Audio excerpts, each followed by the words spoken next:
The night she chose to break into a killer's car, Chloe Carter had exactly two options: freeze to death in a New York alley, or risk dying faster at the hands of whoever owned that black-armored SUV. She picked the SUV. 3 hours later, she woke up staring down the barrel of a gun held by Adrian Versetti, the most dangerous man in the city, and realized freezing might have been the smarter choice.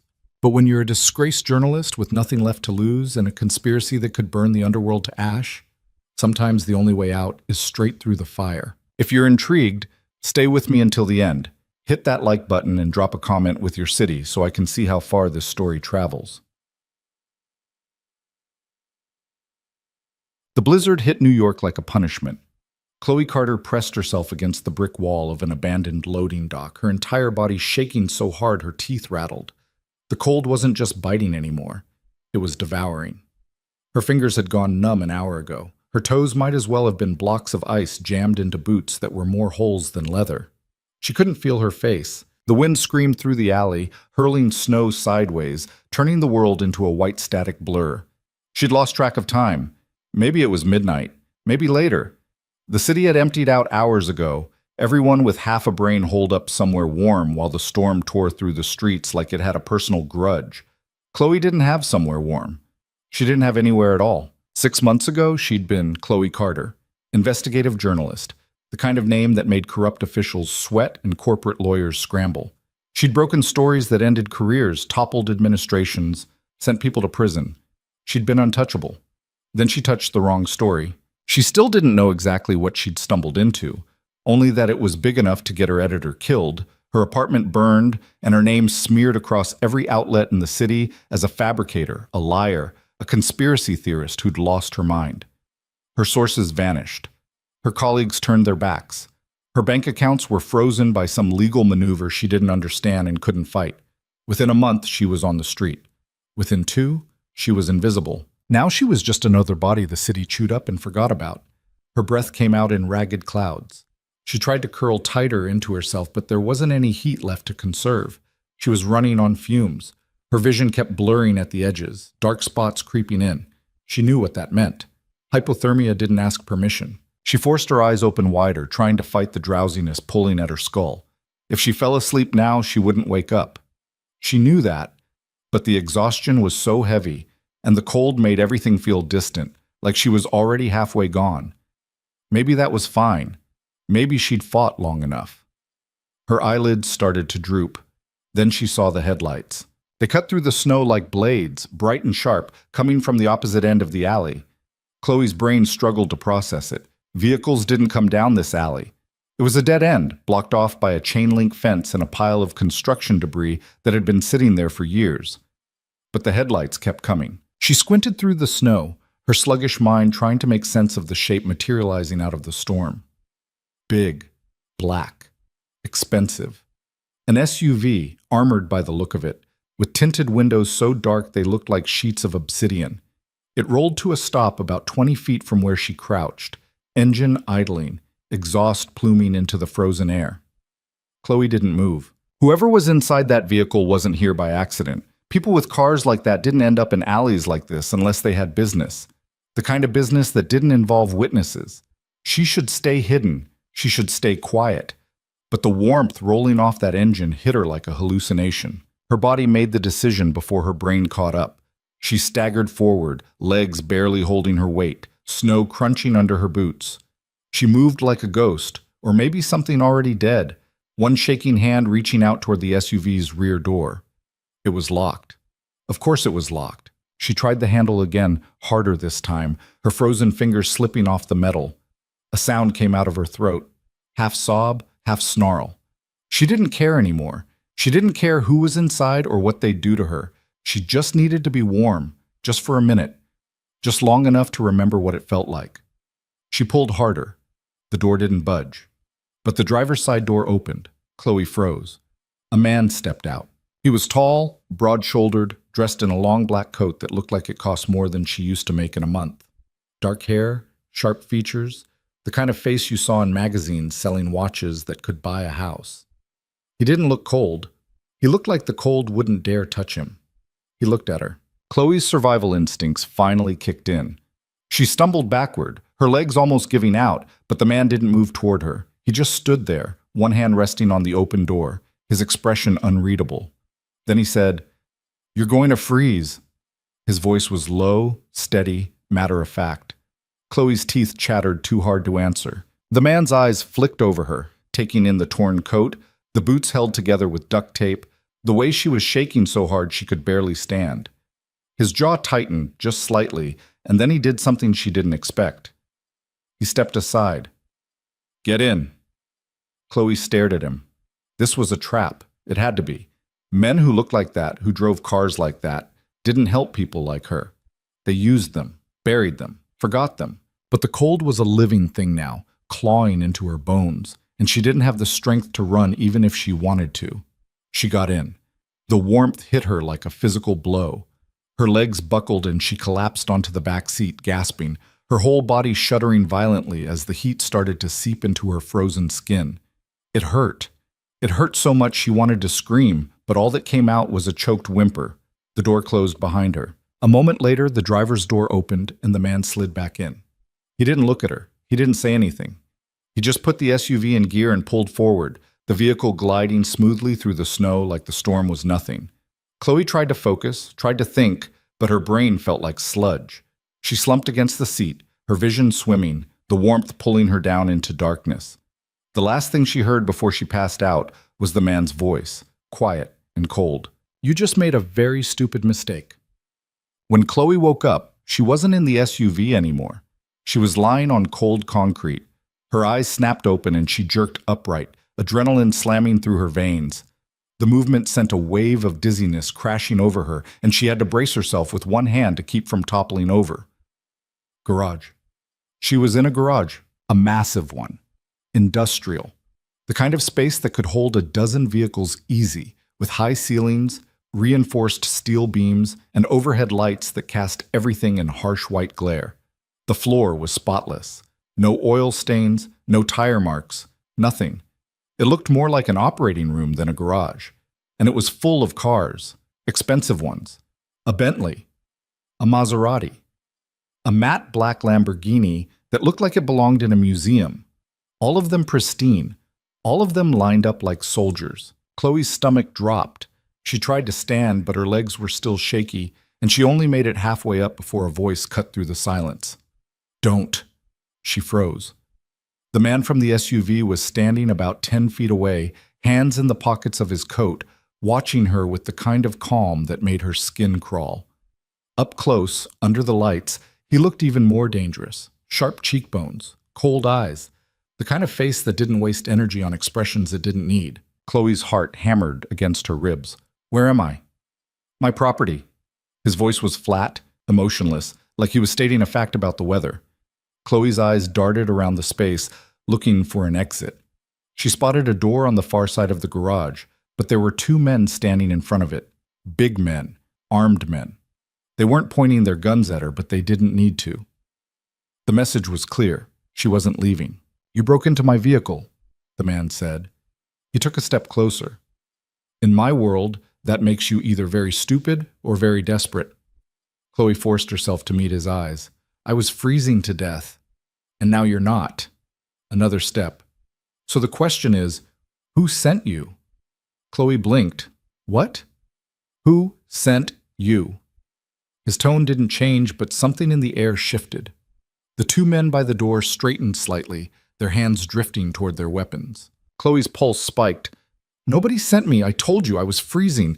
People don't break into my vehicles by accident." "I didn't know it was yours." "Then you're an idiot." He was close now, close enough that she could see the faint scar along his jawline, the way his eyes didn't blink, the absolute certainty in his posture that he could end her life without breaking a sweat. Chloe's breath came faster. "I swear I don't know who you are." "Liar." The word cracked through the air like a gunshot. One of the men by the door moved, pulling his weapon. Chloe's hands shot up. Wait, please. Give me one reason I shouldn't put a bullet in your head right now." His voice was so calm it made her want to scream. Her mind raced, scrambling for something, anything that could keep her alive. She didn't know who this man was. She didn't know what kind of world she'd stumbled into. But she knew one thing. Men like this didn't stay powerful by being careless. Men like this had enemies, and enemies meant leverage. "Because I have information," she blurted out. The man stopped. For the first time, something flickered across his face.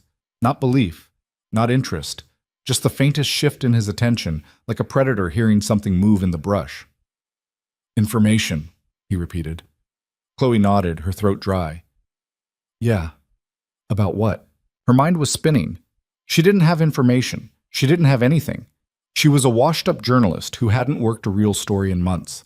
But she'd learned a long time ago that the truth didn't matter as much as what people believed. And right now, she needed him to believe she was useful. "About you," she said. His expression didn't change. "Go on." Chloe swallowed hard. "There's a contract. On your life." Silence. The man stared at her. Then he smiled. It wasn't a nice smile. "You think I don't know that?" he said quietly. "I have a dozen contracts on my life at any given moment. Try again." Chloe's stomach twisted. This one's different. How? She didn't know. She was making this up as she went, pulling fragments of half-remembered stories and rumors she'd heard on the street, stitching them together into something that sounded plausible. "It's organized," she said. "Not just one person. A coalition. Multiple players pooling resources. They're going after the top of the food chain. All of you." The man's smile faded. "All of us," he repeated slowly. Chloe nodded. "The summit. Next week. They're planning something." That part, at least, was true. She'd heard whispers about a summit, some kind of meeting between the city's major power players. She didn't know the details, but she knew it was happening, and she knew people were nervous about it. The man studied her for a long moment. Then he turned to one of the guards. "Check her."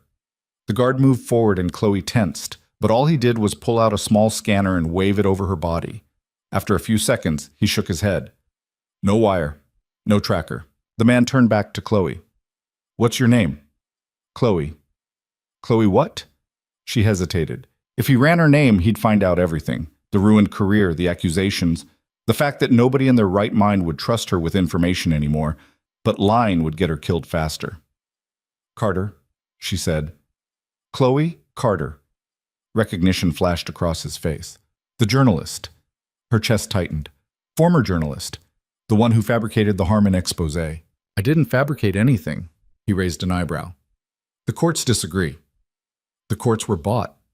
"By who?" "I don't know." He laughed. It was a short, sharp sound, completely devoid of humor. "You don't know, but you expect me to believe you have inside information on a coordinated assassination plot." Chloe's hands curled into fists. "Believe what you want. I'm telling you what I know." "And what do you know exactly?" "That someone's coming for you, and if you don't listen, you're going to die." The man's expression went very still. Then he stepped closer, leaning down until his face was inches from hers. "Listen carefully," he said softly. "I don't know what game you're playing, but if you're lying to me, I will find out. And when I do, I'll make sure you regret every second you spent wasting my time. Do you understand?" Chloe met his eyes. She should be terrified. She was terrified. But somewhere beneath the fear, something else was stirring. Anger, defiance.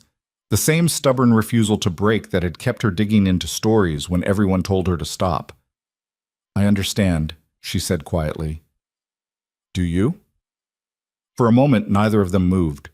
Then the man straightened, his jaw tight. "Lock her in the East Wing," he said to the guards. "No phone, no internet. If she tries to leave, shoot her." He turned and walked toward the door. "Wait," Chloe called after him. "What's your name?" He paused, glancing back over his shoulder. "Versetti," he said. "Adrian Versetti." Then he was gone. They didn't throw her in a cell. That was the first surprise. The East Wing turned out to be a guest suite, small but clean, with a bed, a bathroom, and a window that overlooked a snow-covered courtyard. The door locked from the outside, but other than that, it looked like a normal bedroom. Chloe sat on the edge of the bed, her mind racing. Adrian Versetti. She'd heard the name before. Everyone had. He was one of the ghosts of the city, powerful, elusive, the kind of man who operated in the shadows and never left fingerprints. Rumors swirled around him like smoke. Some said he ran half the black market in New York. Others said he owned politicians, judges, entire precincts. A few claimed he didn't exist at all, that Vercetti was just a name people used when they didn't want to admit they didn't know who was really pulling the strings. Chloe had never dug into him. She'd never had a reason to. Until now. She stood and walked to the window, staring out at the snow. Her reflection stared back, gaunt, hollow-eyed, a stranger wearing her face. She'd lied to him, not about the contract. She didn't know if that was real or not, but she'd lied about having solid information. She didn't have proof. She didn't have sources. She had fragments, whispers, the kind of half-formed leads that used to get her excited but now just felt like ghosts. And she'd bet her life on them. Her hands were still shaking. She pressed her palms against the cold glass, forcing herself to breathe. She'd bought herself time. That was something. And if she could find a way to make herself useful, really useful, maybe she could turn this into more than just survival. Maybe she could turn it into a way back. The door opened behind her. Chloe spun around. A woman stepped into the room. Middle-aged, sharp-eyed, dressed in a plain black suit. She was carrying a tray with food, real food, not the scraps Chloe had been living on for months. "Eat," the woman said, setting the tray on the bed. Her accent was faint, Eastern European maybe. Chloe didn't move. "Who are you?" "Irrelevant." "Is he going to kill me?" The woman's expression didn't change. "That depends on whether you're useful." She turned to leave. "Wait," Chloe said. "The summit. When is it?" The woman paused in the doorway, her hand on the frame.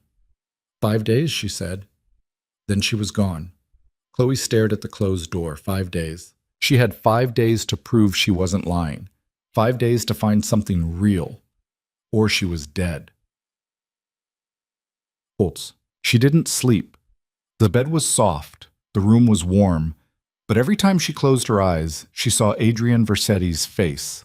Calm, cold, utterly certain that he could end her without consequence. He probably could. By the time pale gray light started seeping through the window, Chloe was pacing, her mind churning through everything she knew. The summit. A meeting of the city's most powerful players. If someone was planning to hit them all at once, it would have to be coordinated. Professional. The kind of operation that took months to plan and millions to fund. But who had that kind of reach? And why now?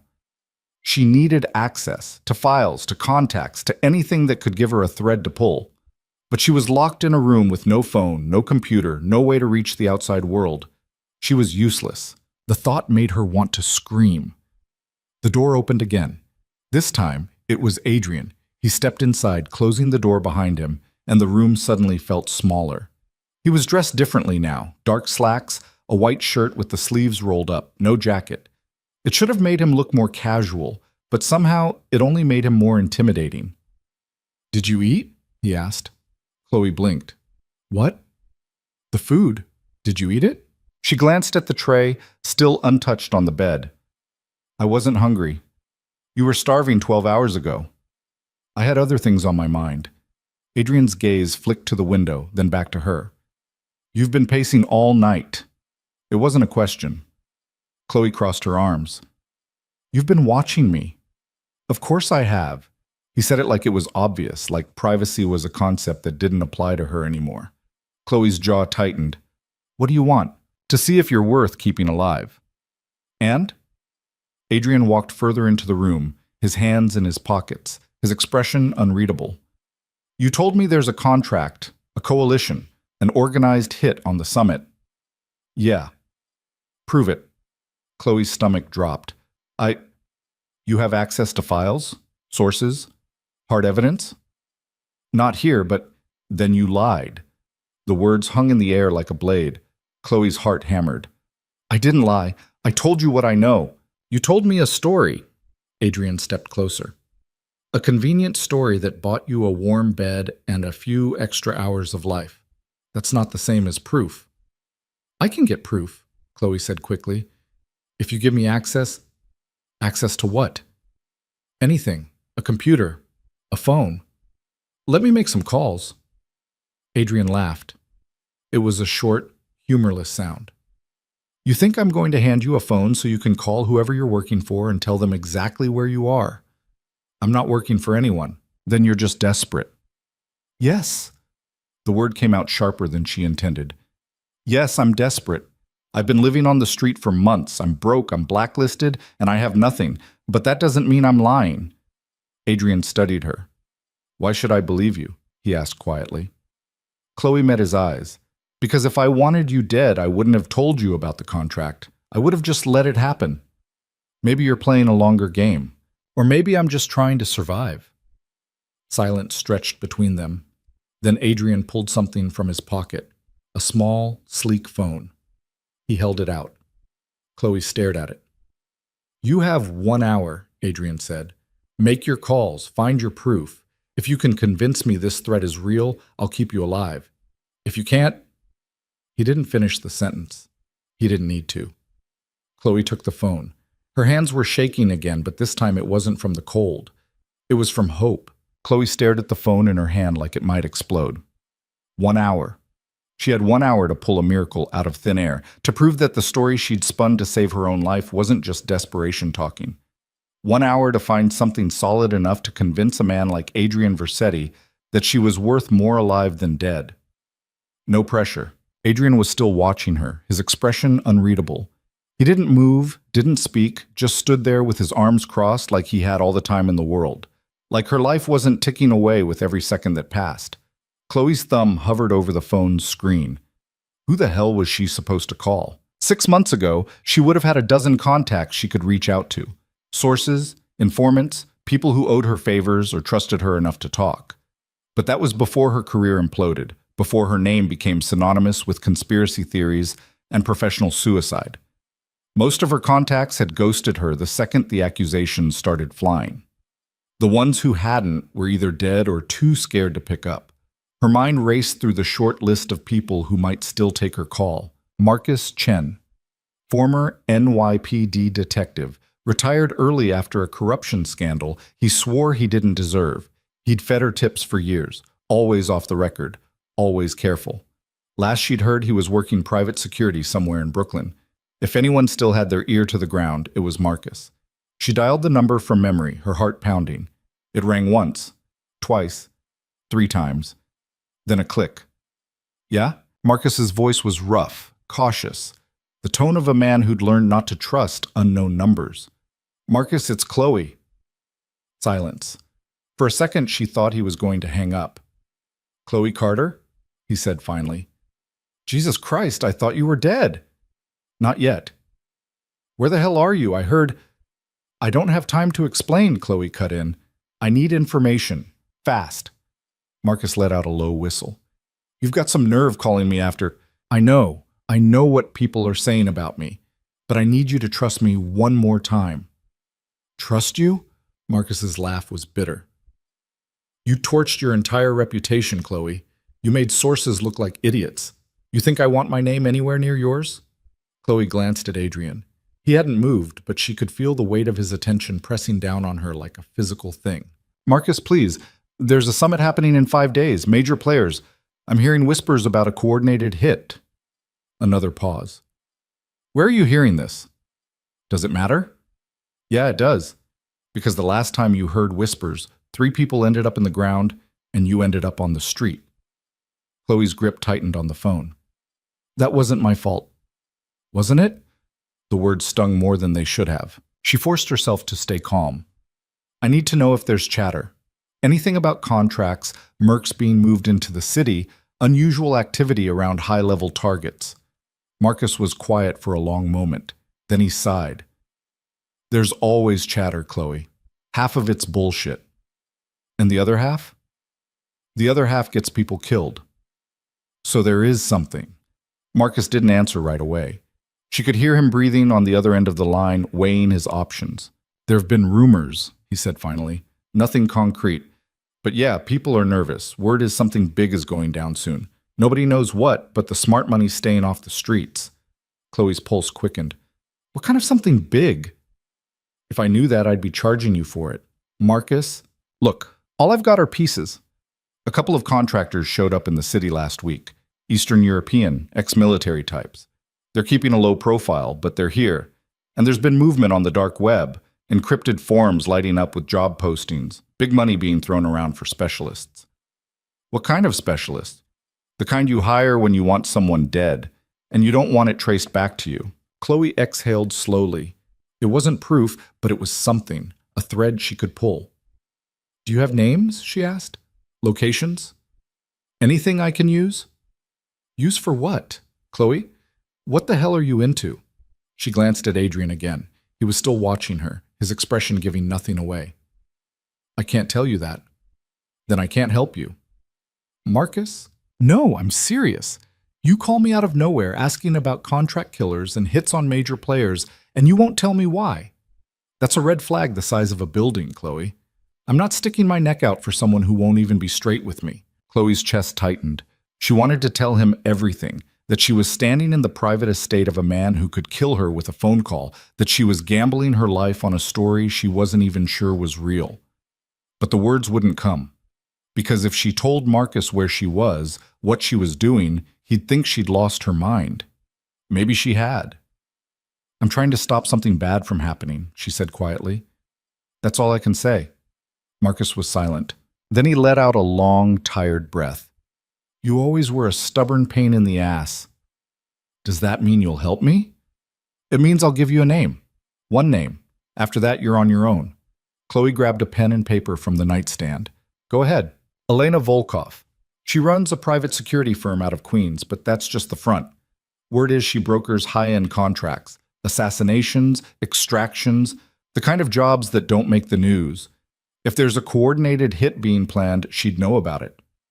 How do I find her? You don't.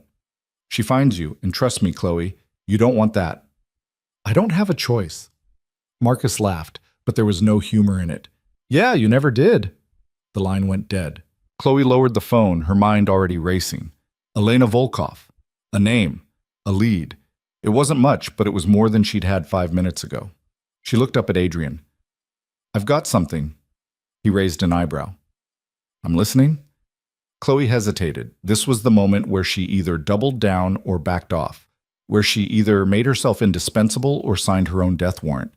She chose to double down. There's a woman named Elena Volkov, she said. She brokers contracts for high-level hits. If someone's planning to take out multiple targets at the summit, she'd be involved. Adrian's expression didn't change, but something shifted in his posture. A tightness around his eyes, a subtle tension in his jaw. He knew the name. Where did you hear that? He asked quietly. A source. Someone I trust. Someone you trust. Adrian's tone was flat. You've been living on the street for months, blacklisted by every outlet in the city, and you expect me to believe you still have reliable sources? I didn't say they were happy to hear from me, Chloe shot back. But yeah, I've got sources, people who remember what I used to be. Adrian studied her for a long moment. Then he turned and walked to the door. Wait, Chloe said. Where are you going? He paused, his hand on the doorknob. To verify your information. And if it checks out? Adrian glanced back at her, and for the first time she saw something that might have been respect in his eyes. Or maybe it was just calculation. Then you might actually be useful, he said. He left, locking the door behind him. Chloe sank onto the bed, her legs suddenly weak. She'd bought herself more time. How much? She didn't know. But it was something. She stared down at the phone still clutched in her hand. 1 hour, he'd said. She'd used 10 minutes. Her fingers moved before she could stop them, pulling up a search engine, typing in the name Marcus had given her. Elena Volkov. The results were sparse. A few mentions in business registries, a LinkedIn profile for a security consulting firm that looked legitimate enough on the surface. But Chloe had been a journalist long enough to recognize a shell when she saw one. She dug deeper, following digital breadcrumbs through cached pages and archived forums. Most of it was dead ends, but then she found something, a mention on an encrypted message board, buried in a thread about private military contractors. Someone asking about Volkov's rates. Someone else responding with a warning. Don't contact her unless you're serious. She doesn't do small jobs. Chloe's pulse quickened. She kept searching, her fingers flying over the screen, chasing every lead she could find. Most of it was rumor and speculation, but patterns started to emerge. Volkov's name kept appearing in connection with high-profile disappearances, unsolved murders, incidents that looked like accidents but had too many coincidences to be random. And then she found the link. It was buried in a forum post from 3 weeks ago, written in Russian and run through a rough translation. Someone asking if Volkov was taking new clients for a significant project in New York, multiple targets, timeline mid-January. The response had been deleted, but the question was still there. Chloe's hands were shaking again. This wasn't just a rumor. This was real. The door opened. Adrian stepped back into the room, and this time he wasn't alone. The woman from earlier, the one who'd brought Chloe food, followed him in, along with a man Chloe hadn't seen before. Older, gray-haired, with the kind of face that had seen too much and stopped caring about most of it. Adrian looked at Chloe. "Show me what you found." She handed him the phone. He read through the search results in silence, his expression unreadable. The older man leaned over his shoulder, squinting at the screen. After a moment, Adrian handed the phone to him. "What do you think?" The older man scrolled through the pages, his jaw tight. "Volkov's real. If she's involved, this isn't some street-level crew trying to make a name for themselves. This is professional." "How professional?" "The kind that doesn't leave witnesses." Adrian's gaze shifted back to Chloe. "You found this in 10 minutes. It wasn't a question. Chloe nodded. "And you used to be a journalist." "Yeah." Adrian's eyes narrowed. "What happened?" Chloe's stomach twisted. "I wrote a story I shouldn't have." "About what?" "I don't know. I never got far enough to find out." The older man snorted. "Convenient." "It's the truth," Chloe said sharply. "I was investigating a financial network, shell companies, offshore accounts, the kind of thing that usually leads to tax evasion or money laundering. But the deeper I dug, the more people started pushing back. Anonymous threats, warning calls. Then my editor was killed in a car accident that wasn't an accident, and suddenly I was the one being accused of fabricating evidence." Adrian's expression didn't change. "And you expect me to believe you're innocent." "I don't care what you believe," Chloe said. "I'm telling you what happened." The room went quiet. Then Adrian turned to the older man. "Run her background, everything. I want to know who she talked to, who she pissed off, and whether any of it connects to this." The older man nodded and left. Adrian looked back at Chloe. "You're going to help me figure out who's behind this." "It wasn't a request." Chloe straightened. "And if I do? Then maybe you get to keep breathing." "That's it? I risk my neck to help you, and all I get is survival?" Adrian's smile was cold. "You broke into my vehicle. You lied your way into my home. Your lucky survival is even on the table." Chloe's jaw tightened. "I want more than that. You're in no position to negotiate, aren't I?" She stood, meeting his eyes. "You need me. You wouldn't have given me that phone if you didn't. You wouldn't be wasting time verifying my information if you thought I was useless. So yeah, I think I am in a position to negotiate." For a moment, Adrian just stared at her. Then he laughed. It was a real laugh this time, low and genuinely amused, and it sent a shiver down Chloe's spine. "You've got guts," he said. "Stupid guts, but guts." "Is that a yes?" Adrian's smile faded. "You help me stop this, and I'll give you what you want. Protection, resources, a way back into the world you lost." Chloe's breath caught. "You can do that?" "I can do a lot of things." She wanted to believe him. She wanted it so badly it hurt. But she'd learned a long time ago that promises from powerful men were usually just pretty lies wrapped in expensive suits. "How do I know you won't just kill me when this is over?" she asked. Adrian stepped closer, his voice dropping to something almost soft. "You don't." The honesty of it was somehow worse than a lie. Chloe swallowed hard. "Then I guess I'll just have to make myself too valuable to kill." Adrian's smile returned, sharper this time. "Good luck with that." He turned to leave. "Wait," Chloe said. "If we're doing this, I need access. Real access, not just a phone for an hour. I need a computer, files, whatever intel you've got on the summit and the people attending." Adrian paused at the door. "You'll get what you need." "When?" "When I decide you've earned it." He left. The woman, who still hadn't introduced herself, lingered for a moment, her sharp eyes fixed on Chloe. "You're either very brave or very stupid," she said. Chloe met her gaze. "Probably both." The woman almost smiled. "Then you might survive this after all." She followed Adrian out, leaving Chloe alone again. Chloe sat back down on the bed, her mind racing. She'd done it. She'd bought herself more time, made herself useful enough to keep breathing, but the weight of what she'd just agreed to was starting to settle over her like a heavy blanket. She wasn't just trying to survive anymore. She was playing a game she didn't fully understand, with people who could crush her without blinking. And the worst part?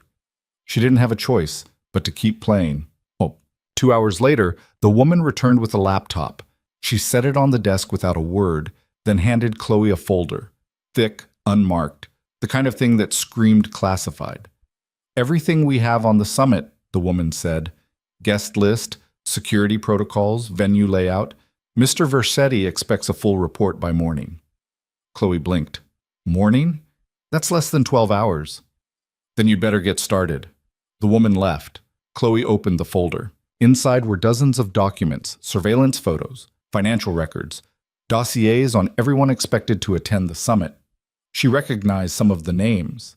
Vincent Marconi, a shipping magnate with ties to half the ports on the East Coast. Dmitry Kuznetsov, a real estate developer who'd somehow avoided prosecution for money laundering 3 times in the last decade. Isabel Chen, CEO of a tech conglomerate that had its fingers in everything from AI development to private military contracts. And Adrian Versetti. His file was thinner than the others, which told Chloe more than 100 pages would have. He didn't leave a trail. He didn't make mistakes. She flipped through the guest list, cross-referencing names with the scraps of information Marcus had given her. Eastern European contractors, dark web job postings. Elena Volkov. There had to be a connection. She fired up the laptop and started digging. Hours blurred together. Chloe barely noticed the food the woman brought in at some point, barely registered when the pale gray light outside the window shifted to full daylight, and then back to dusk again. She was in the zone, the way she used to get when she was chasing a story that mattered. Everything else fell away. The exhaustion, the fear, the nagging voice in her head that kept reminding her she was gambling her life on something she wasn't even sure was real. All that mattered was the puzzle. She started mapping connections, financial links between the summit attendees, shared business interests, overlapping enemies. Patterns started to emerge, small ones at first, then bigger, clearer. Vincent Marconi and Dmitry Kuznetsov had both been involved in a shipping deal that went south 2 years ago. Millions of dollars disappeared and both men blamed each other. They'd been circling each other ever since, looking for an opening. Isabel Chen's company had recently acquired a cybersecurity firm that specialized in encrypted communications, the kind of firm that could, theoretically, intercept and decrypt messages between rival organizations. And Adrian Versetti? He was the linchpin. Everyone in that room had a reason to want him gone. He controlled too much, knew too much, had leverage on too many people. If someone wanted to destabilize the city's power structure, taking him out would be step one. Chloe sat back, rubbing her eyes. This wasn't just about money or territory. This was about control. Someone was trying to reset the board. The door opened. Adrian stepped inside, and Chloe almost didn't recognize him. He looked tired, not physically, but in a way that went deeper, like he'd been carrying something heavy for too long and was running out of strength to hold it up. "You've been working all night," he said. Chloe glanced at the window. The sky was starting to lighten again. "Yeah." Adrian walked over to the desk, looking at the scattered papers and open laptop. "Find anything?" "Maybe." She turned the laptop toward him, showing him the connection she'd mapped out. He leaned in, his eyes scanning the screen, and for a moment neither of them spoke. Then he straightened, his expression unreadable. "You think this is about me?" It wasn't a question. Chloe nodded. "You're the target. Everyone else is just collateral damage." Adrian was quiet for a long moment. Then he pulled out a chair and sat down across from her, his movements slow, deliberate. "Tell me what you know about Elena Volkov," he said. Chloe hesitated. "Not much. Just that she brokers high-level contracts and doesn't take small jobs." "She's more than that." Adrian's voice was flat. "She's a ghost. Former FSB, or so the rumors go. She disappeared from Russian intelligence about 10 years ago and resurfaced in the private sector. Since then, she's orchestrated some of the cleanest hits I've ever seen. No patterns, no signatures, nothing that can be traced back to her." "You sound like you've dealt with her before." "I've avoided her before," Adrian corrected. "There's a difference." "And now?" "Now she's coming for me. The certainty in his voice made Chloe's stomach twist. How do you know? She asked. Adrian didn't answer right away. He just stared at the screen, his jaw tight. Because 3 days ago, one of my men was killed, he said finally. Clean shot, no witnesses, no evidence. It looked like a random mugging, but I know better. It was a message. A message saying what? Adrian's eyes met hers, and in them Chloe saw something she hadn't expected. Fear. Not the kind that made you freeze, but the kind that made you dangerous. That she's already here, he said quietly, and she's just getting started. Chloe stared at Adrian, her mind trying to process what he'd just said. Elena Volkov was already here, already moving, already killing, which meant they weren't preparing for a threat anymore. They were in the middle of one. Why didn't you tell me this earlier? Chloe asked, her voice sharper than she intended. Adrian's expression didn't change. Because I needed to know if you were feeding me bullshit or if you actually had something. And now? Now I know you're either very good at your job or very lucky. He leaned back in the chair, his eyes never leaving hers. Either way, you're involved. Chloe's chest tightened. Who was he? The man who was killed. Someone I trusted. The way he said it made it clear that was all she was going to get. She looked back at the laptop screen, at the web of connections she'd spent all night mapping. If Volkov's already making moves, then the summit isn't the starting point. It's the endgame. Meaning? Meaning she's been planning this for months. The hit on your man was just the opening shot. She's testing your defenses, seeing how you react, looking for weaknesses. Adrian's jaw tightened. I don't have weaknesses. Everyone has weaknesses. Not ones she can exploit. Chloe almost laughed. The arrogance should have been infuriating, but there was something almost impressive about it, like he genuinely believed he was untouchable. You're wrong, she said quietly. You have at least one. And what's that? You think you're smarter than everyone else in the room. For a second, Adrian's expression went completely blank. Then he smiled. It wasn't a nice smile. And you think you know me after 2 days? I know men like you. Do you? It wasn't a question. It was a challenge. Chloe held his gaze. You're used to being in control. Used to people doing what you say because they're either loyal or terrified. But Volkov doesn't care about your reputation. She doesn't care how many people you've bought or buried. To her, you're just another target. And the second you start thinking you're too smart to get hit, that's when she'll pull the trigger. The room went very quiet. Adrian studied her for a long moment, and Chloe couldn't tell if she'd just crossed a line or earned a sliver of respect. Maybe both. You've got a mouth on you, he said finally. Yeah, I've been told. It's going to get you killed. Probably. Adrian almost smiled again. Then he stood, pulling his phone from his pocket. Come with me. Chloe blinked. Where? You wanted access. You've got it. He didn't wait for her to respond. He just walked out, leaving the door open behind him. Chloe grabbed the laptop and followed. They moved through a series of hallways she hadn't seen before, wider, more opulent, with marble floors and artwork that probably cost more than most people made in a year. Guards were stationed at regular intervals, watching her with the kind of blank professionalism that made her skin crawl. Adrian led her to a heavy steel door at the end of a corridor. He pressed his thumb to a scanner and the door clicked open, revealing a staircase leading down. What is this? Chloe asked. War room. He descended the stairs without looking back. Chloe hesitated for half a second, then followed. The room at the bottom was massive. Cold fluorescent lights. Banks of monitors covering one wall, each one showing different camera feeds from around the city. A long table in the center, surrounded by chairs. Maps spread out across every available surface. It looked like something out of a military command center. 3 people were already inside. The older man from before, the one who'd verified her background, was hunched over a laptop, his fingers flying across the keyboard.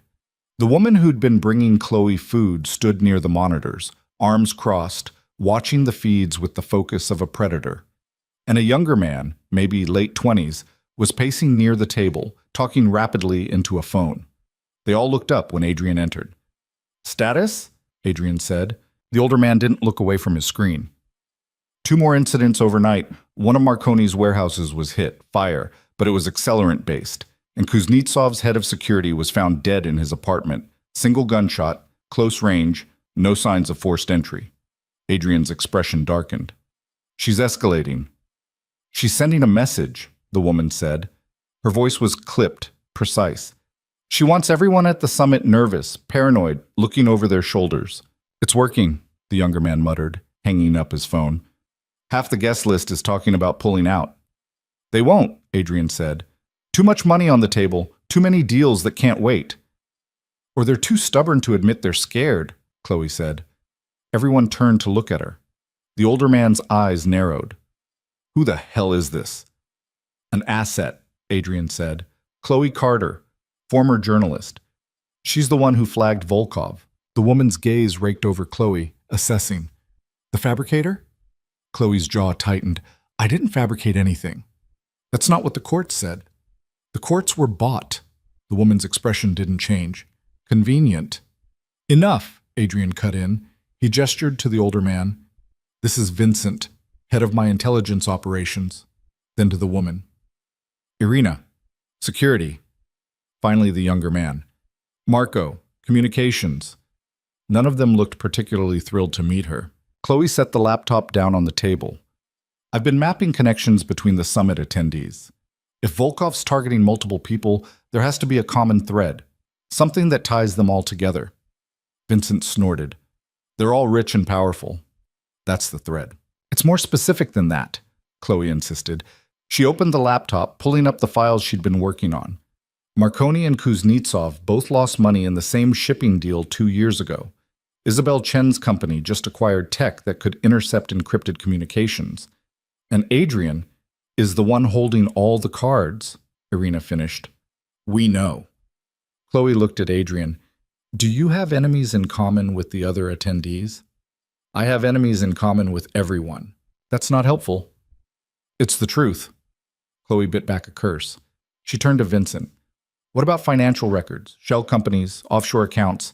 Anything that connects these people beyond the obvious? Vincent's fingers paused over his keyboard. You think this is about money?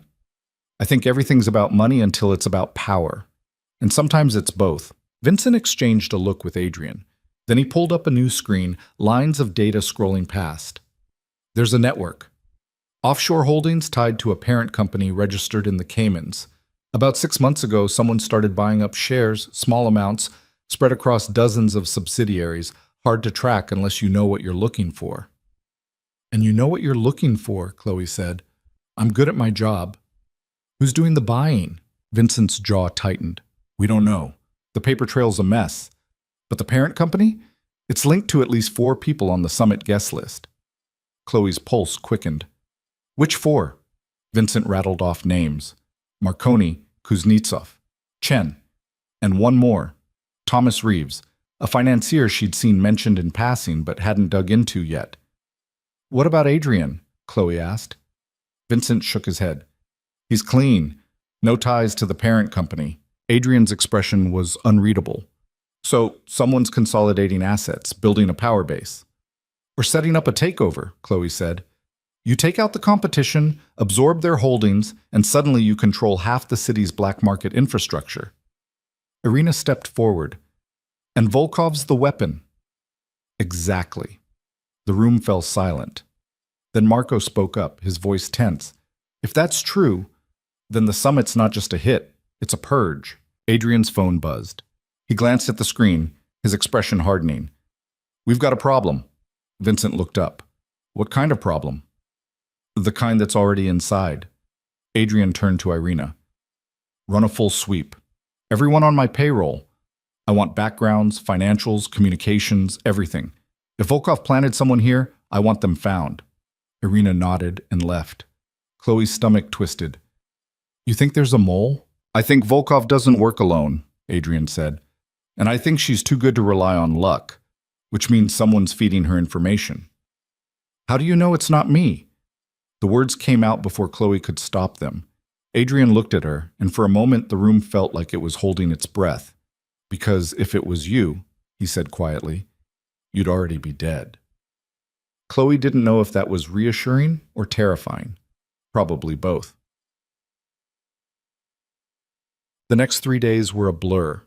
Chloe barely slept. She spent every waking hour in the war room, digging through files, cross-referencing data, chasing leads that went nowhere and a few that went somewhere useful.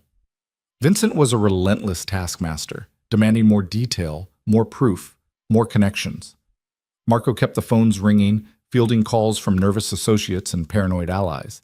And Irina ran sweeps that turned up nothing, which only made everyone more tense. Adrian was everywhere and nowhere. He'd disappear for hours, then show up in the middle of the night with new intel or a fresh body count.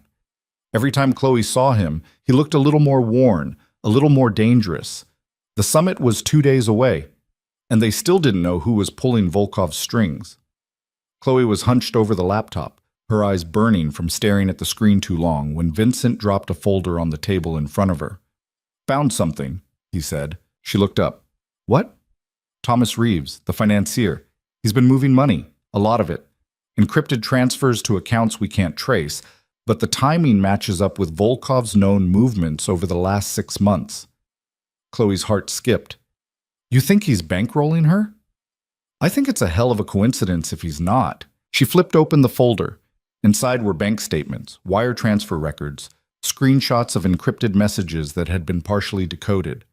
The amounts were staggering. Millions flowing out of Reeves's accounts into a web of shell companies and offshore holdings. "This is it," Chloe breathed. "This is the proof." Vincent's expression was grim. Maybe. Or maybe Reeves is just the middleman. Either way, he's involved. Which makes him a target. Chloe looked up sharply. "You think Volkov will go after him too?" "I think if he knows too much, he's a liability. And Volkov doesn't leave liabilities." Chloe's mind raced.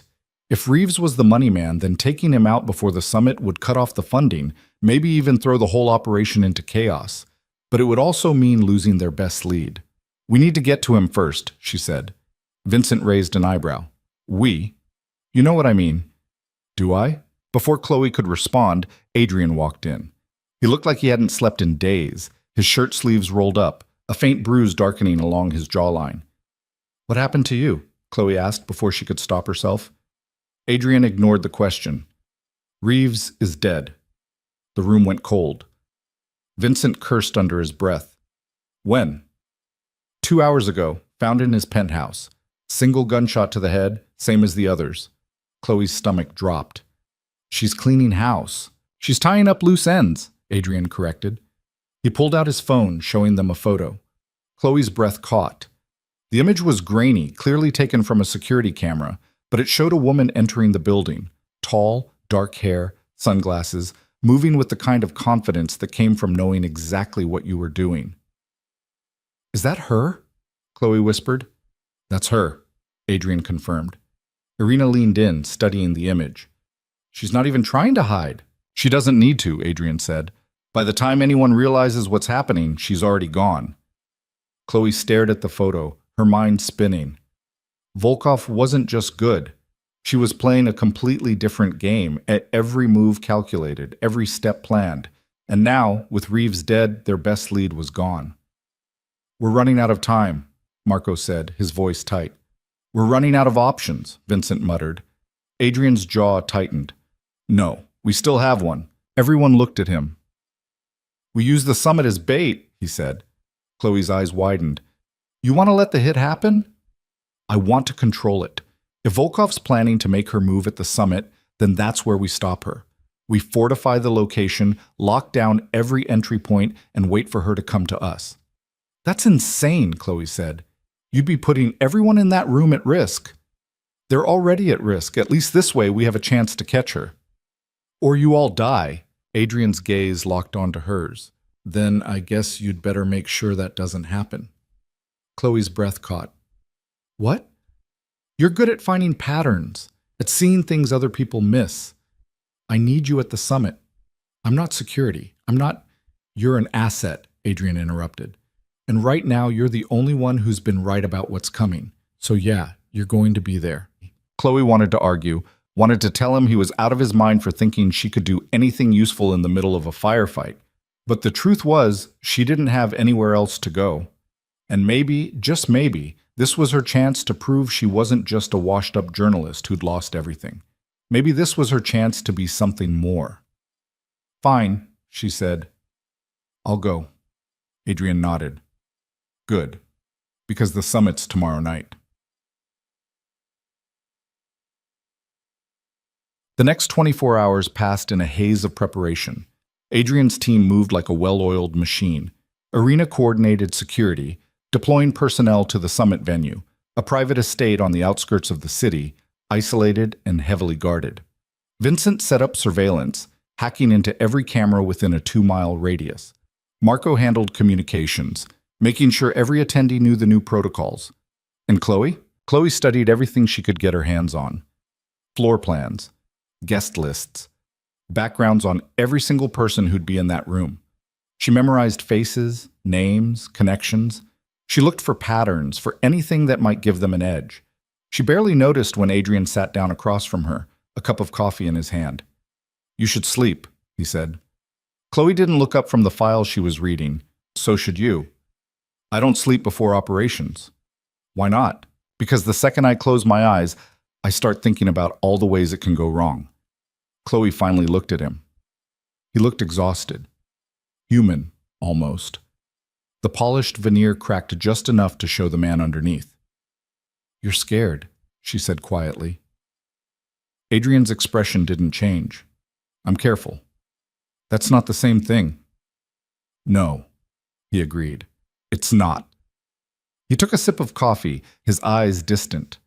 For a moment, neither of them spoke. Then Chloe asked the question she'd been holding back for days. "Why are you doing this?" Adrian frowned. "Doing what?" "This. All of it. You could have killed me the second I climbed into your car. You could have dumped my body in the river and no one would have cared. But you didn't. You gave me a chance. Why?" Adrian was quiet for a long time. Then he said, "Because you reminded me of someone." "Who?" "Someone who didn't know when to quit." Chloe almost smiled. "And where are they now?" "Dead." The word hung in the air like a weight. Chloe's chest tightened. "I'm sorry." Adrian shook his head. "Don't be. They made their choices. Just like you're making yours." He stood, setting the coffee cup down on the table. "Get some rest," he said. "Tomorrow's going to be a long day." He left before Chloe could respond. She sat there for a while, staring at the empty doorway, her mind turning over everything he'd said. Someone who didn't know when to quit. Yeah, that sounded about right. But the summit was held in a sprawling estate that looked like it had been plucked from a different century. Stone walls, iron gates, manicured gardens buried under a fresh layer of snow. The kind of place that screamed old money and older secrets. Chloe arrived with Adrian's security team, tucked into the back of an armored SUV. Irina sat across from her, checking her weapon with the casual efficiency of someone who'd done it 1,000 times. "Stay close to me," Irina said without looking up. "Don't wander. Don't talk to anyone unless I tell you to. And if shooting starts, you hit the ground and stay there." "Got it," Chloe said, her mouth dry. The SUV rolled through the gates and up a long driveway. Other vehicles were already parked near the main entrance. Sleek sedans, armored trucks, even a helicopter perched on a landing pad near the east wing. This wasn't just a meeting. This was a show of force. They got out and Chloe followed Irina inside. The entrance hall was massive, all marble and crystal chandeliers, with armed guards stationed at every door. People milled around in expensive suits and dresses, talking in low voices, their eyes constantly moving. Chloe recognized faces from the files she'd studied. Marconi, broad-shouldered and scowling. Kuznetsov, lean and sharp-eyed. Isabel Chen, poised and untouchable in a tailored black suit. And Adrian. He stood near the center of the room, talking to a man Chloe didn't recognize. But even in a room full of powerful people, Adrian commanded attention. It wasn't just the way he carried himself. It was the way everyone else seemed to orbit around him, like planets around a star. Irina led Chloe to a side room, a smaller space set up with monitors and comm equipment. Vincent was already there, his eyes glued to a dozen different camera feeds. "Anything?" Irina asked. "Nothing yet," Vincent muttered. "But she's here. I can feel it." Chloe's stomach twisted. She moved closer to the monitors, watching the feeds. Exterior cameras showed the grounds, the gates, the perimeter. Interior cameras covered every hallway, every room. Everything looked normal. But normal didn't mean safe. How long until the main session starts? Chloe asked. Vincent glanced at his watch. 20 minutes. 20 minutes. Chloe's pulse hammered in her ears. She turned back to the monitors, her eyes scanning every frame, looking for something, anything, that didn't belong. And then she saw it. A flicker, just for a second.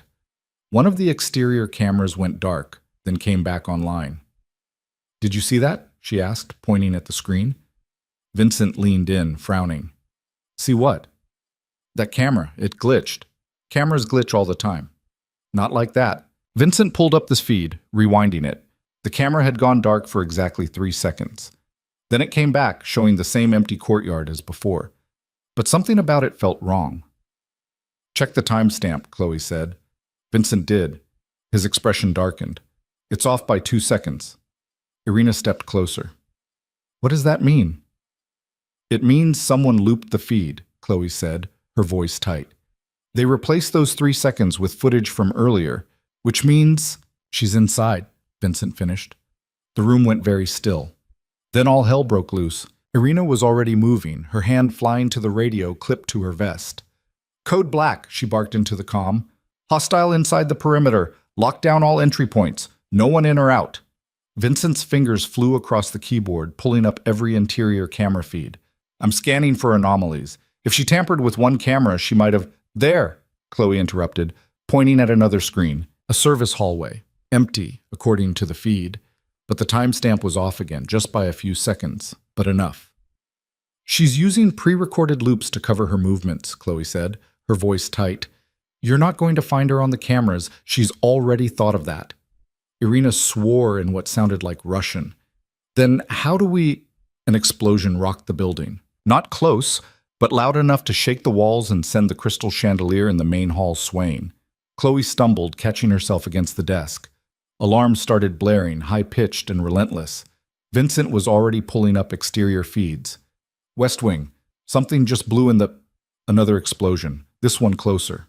The lights flickered. She's hitting the generator, Vincent said, his face pale. If we lose power... The lights went out. For 3 seconds, the world was nothing but darkness and the shriek of alarms. Then emergency lighting kicked in, bathing everything in dim red. Chloe's heart was hammering so hard she could feel it in her throat. Through the doorway, she could hear shouting from the main hall, panic spreading like wildfire. Irina grabbed Chloe's arm, her grip iron tight. Stay with me. Do not leave my side. They moved into the hallway. People were running now, security personnel shouting orders, guests scattering in every direction. Through the chaos, Chloe caught a glimpse of Adrian. He stood near the center of the main hall, completely still, his eyes scanning the crowd with the focus of a predator. He wasn't panicking, he was hunting. Irina pulled Chloe toward him, cutting through the crowd with ruthless efficiency. They reached Adrian just as Marco appeared at his side, phone pressed to his ear, face white. 3 entry points breached, Marco said rapidly. West Wing, East Corridor, and... Gunfire erupted somewhere above them. Everyone hit the ground. Chloe felt Irina's hand on the back of her head, forcing her down. Her cheek pressed against cold marble, her breath coming in short gasps. The sound of automatic weapons fire was deafening, echoing through the grand hall like thunder trapped in a cage. The gunfire stopped. Then screaming started. Adrian was on his feet before the echoes faded. How many shooters? Unknown, Irina said, scanning the room with predatory focus. At least 3, maybe more. They're staff, Vincent's voice crackled over the radio. I'm watching the feeds. The shooters are dressed as waiters, security. They've been here the whole time. Chloe's blood turned to ice. Volkov hadn't just infiltrated the building. She'd planted people inside days ago, maybe weeks. Waiting, watching, living among them like wolves in sheep's clothing. Get everyone to the safe room, Adrian ordered. Now! Irina nodded and started moving, barking commands into her radio. Guards converged, forming a protective perimeter around the guests and herding them toward a reinforced door at the back of the hall. But not everyone was moving towards safety. Chloe saw Marconi going the opposite direction, flanked by his own men, their weapons drawn. His face was twisted with rage and fear in equal measure. Kuznetsov was doing the same, disappearing through a side exit with his security team. The carefully orchestrated evacuation was falling apart as everyone defaulted to their own protocols. their own survival instincts overriding any sense of collective security. Adrian saw it too. His jaw tightened. They're scattering. We need them together. They don't trust each other enough for that, Chloe said, her voice hoarse. Then they're going to die alone. More gunfire, this time from multiple directions. The shooters were moving through the building like ghosts, picking off targets with surgical precision. Chloe could hear the distinctive crack of rifles, the rapid staccato of submachine guns, the heavy boom of shotguns. This wasn't random violence. This was coordinated, professional, methodical. A man in a suit, someone Chloe recognized from the guest list but couldn't name, stumbled backward into the main hall, clutching his chest. Blood spread across his white shirt in a dark bloom that looked almost black in the emergency lighting. He collapsed before anyone could reach him, his eyes already going glassy. Irina grabbed Chloe again. Move! They ran. The safe room was through a series of corridors, each one more narrow than the last. Emergency lighting cast everything in hellish red, turning shadows into threats and making every corner a potential ambush point. People pushed and shoved, driven by pure survival instinct. Someone fell and was nearly trampled before a guard hauled them back up. A woman was crying, her makeup running down her face in dark streaks. A man kept repeating, "This can't be happening," over and over like a broken mantra. Chloe's lungs burned. Her legs felt like they were made of lead. But Irina's grip never loosened, dragging her forward even when she stumbled. Behind them, she could hear more gunfire, more screaming, the sounds of a massacre unfolding in real time. They burst through the final doorway into a large, windowless room, reinforced walls, a heavy steel door that looked like it belonged in a bank vault. The safe room looked like it could survive a direct missile strike. Maybe it would have to. Inside, the crowd pressed together, maybe 30 people, all of them looking terrified or furious or both. Isabel Chen stood near the back, her face composed but her hands shaking slightly. She was trying to maintain her corporate mask, but cracks were showing. Kuznetsov was there too, arguing with one of his guards in rapid-fire Russian, his voice getting louder with each exchange. But Marconi was missing. Adrian scanned the room, his expression dark. "Where's Marconi?" No one answered. A few people looked away. Someone cleared their throat nervously. "Damn it," Adrian muttered. He turned to Irina. "Lock it down. No one leaves." "What about you?" "I'm going back out." "The hell you are," Irina snapped. "You stay here. You stay alive. You go out there." "Marconi's a dead man if we don't get to him first," Adrian interrupted. "And if he dies, this whole thing falls apart. The fragile peace we've been maintaining? It's gone. Every family, every organization in this city goes to war. Let it fall apart. You're the primary target. Which is exactly why I need to move." Adrian's voice was steel. "She's expecting me to hide, so I won't." Chloe stepped forward before she could stop herself. "That's suicide." Adrian's eyes locked onto hers. "You have a better idea?" She did, sort of. Her mind was racing, pulling together fragments of everything she'd learned over the past few days. The patterns, the connections, the way Volkov operated. "Volkov's not working alone," Chloe said quickly. "She has people inside, but she also has someone calling the shots. Someone who knows this building, knows the security protocols, knows exactly how everyone would react." Adrian's expression sharpened. The mole. Not just a mole, someone high up, someone with complete access. Chloe's voice gained strength as the pieces fell into place. Think about it. Who knew the exact timing of the summit? Who had access to the security schedules? Who could plant people inside without raising suspicion? "That could be half a dozen people," Vincent said over the radio. "No," Chloe insisted. "It has to be someone Adrian trusts completely. Someone who's been with him long enough to know his habits, his weaknesses, his blind spots." Adrian's jaw was tight enough to shatter. "What are you saying?" Chloe met his eyes. "I'm saying it's your consigliere." The room went dead silent. Irina's face went pale. "What?" "Dante," Chloe said. "It's Dante." "You're talking about Dante," Irina said, her voice low and dangerous. "Adrian's second in command. The man who's been with him for 15 years. The man who took a bullet for him in Chicago." "Where is he right now?" Chloe challenged. No one answered, because no one knew. Adrian's expression was unreadable, but Chloe could see the calculations happening behind his eyes. The way he was reviewing every interaction, every decision, every conversation with fresh suspicion. "If you're wrong," Adrian started. "Then kill me yourself," Chloe said. "But if I'm right, he's the one directing the shooters. He's the one who knows where everyone's going, and he's the one who's going to make sure you don't walk out of here alive." Adrian stared at her for a long moment. The air in the room felt thick enough to choke on. Then he pulled his gun. "Vincent," he said into his radio, "find Dante. Now!" Static crackled. Then Vincent's voice, tense and tight. "Already on it. Pulling his location from... Wait, his tracker's offline." "Since when?" "Since about 10 minutes before the first explosion." Adrian's expression went cold. The kind of cold that made Chloe's survival instincts scream at her to back away. She'd seen Adrian angry before. She'd seen him calculating, ruthless, dangerous, but this was different. This was personal. "He's here," Adrian said quietly. "He's in the building." Irina pulled her weapon. "Then we find him." "No." Adrian turned to her. "You stay here. Protect these people. I'll handle Dante." "You can't go alone." "I'm not." Adrian looked at Chloe. She blinked. "What?" "You're coming with me." "Are you insane?" Irina snapped. "She's a liability." "She's the only one who saw it," Adrian interrupted. "She's the only one who put the pieces together, which means she might be the only one who can help me stay ahead of him." Chloe's heart was pounding.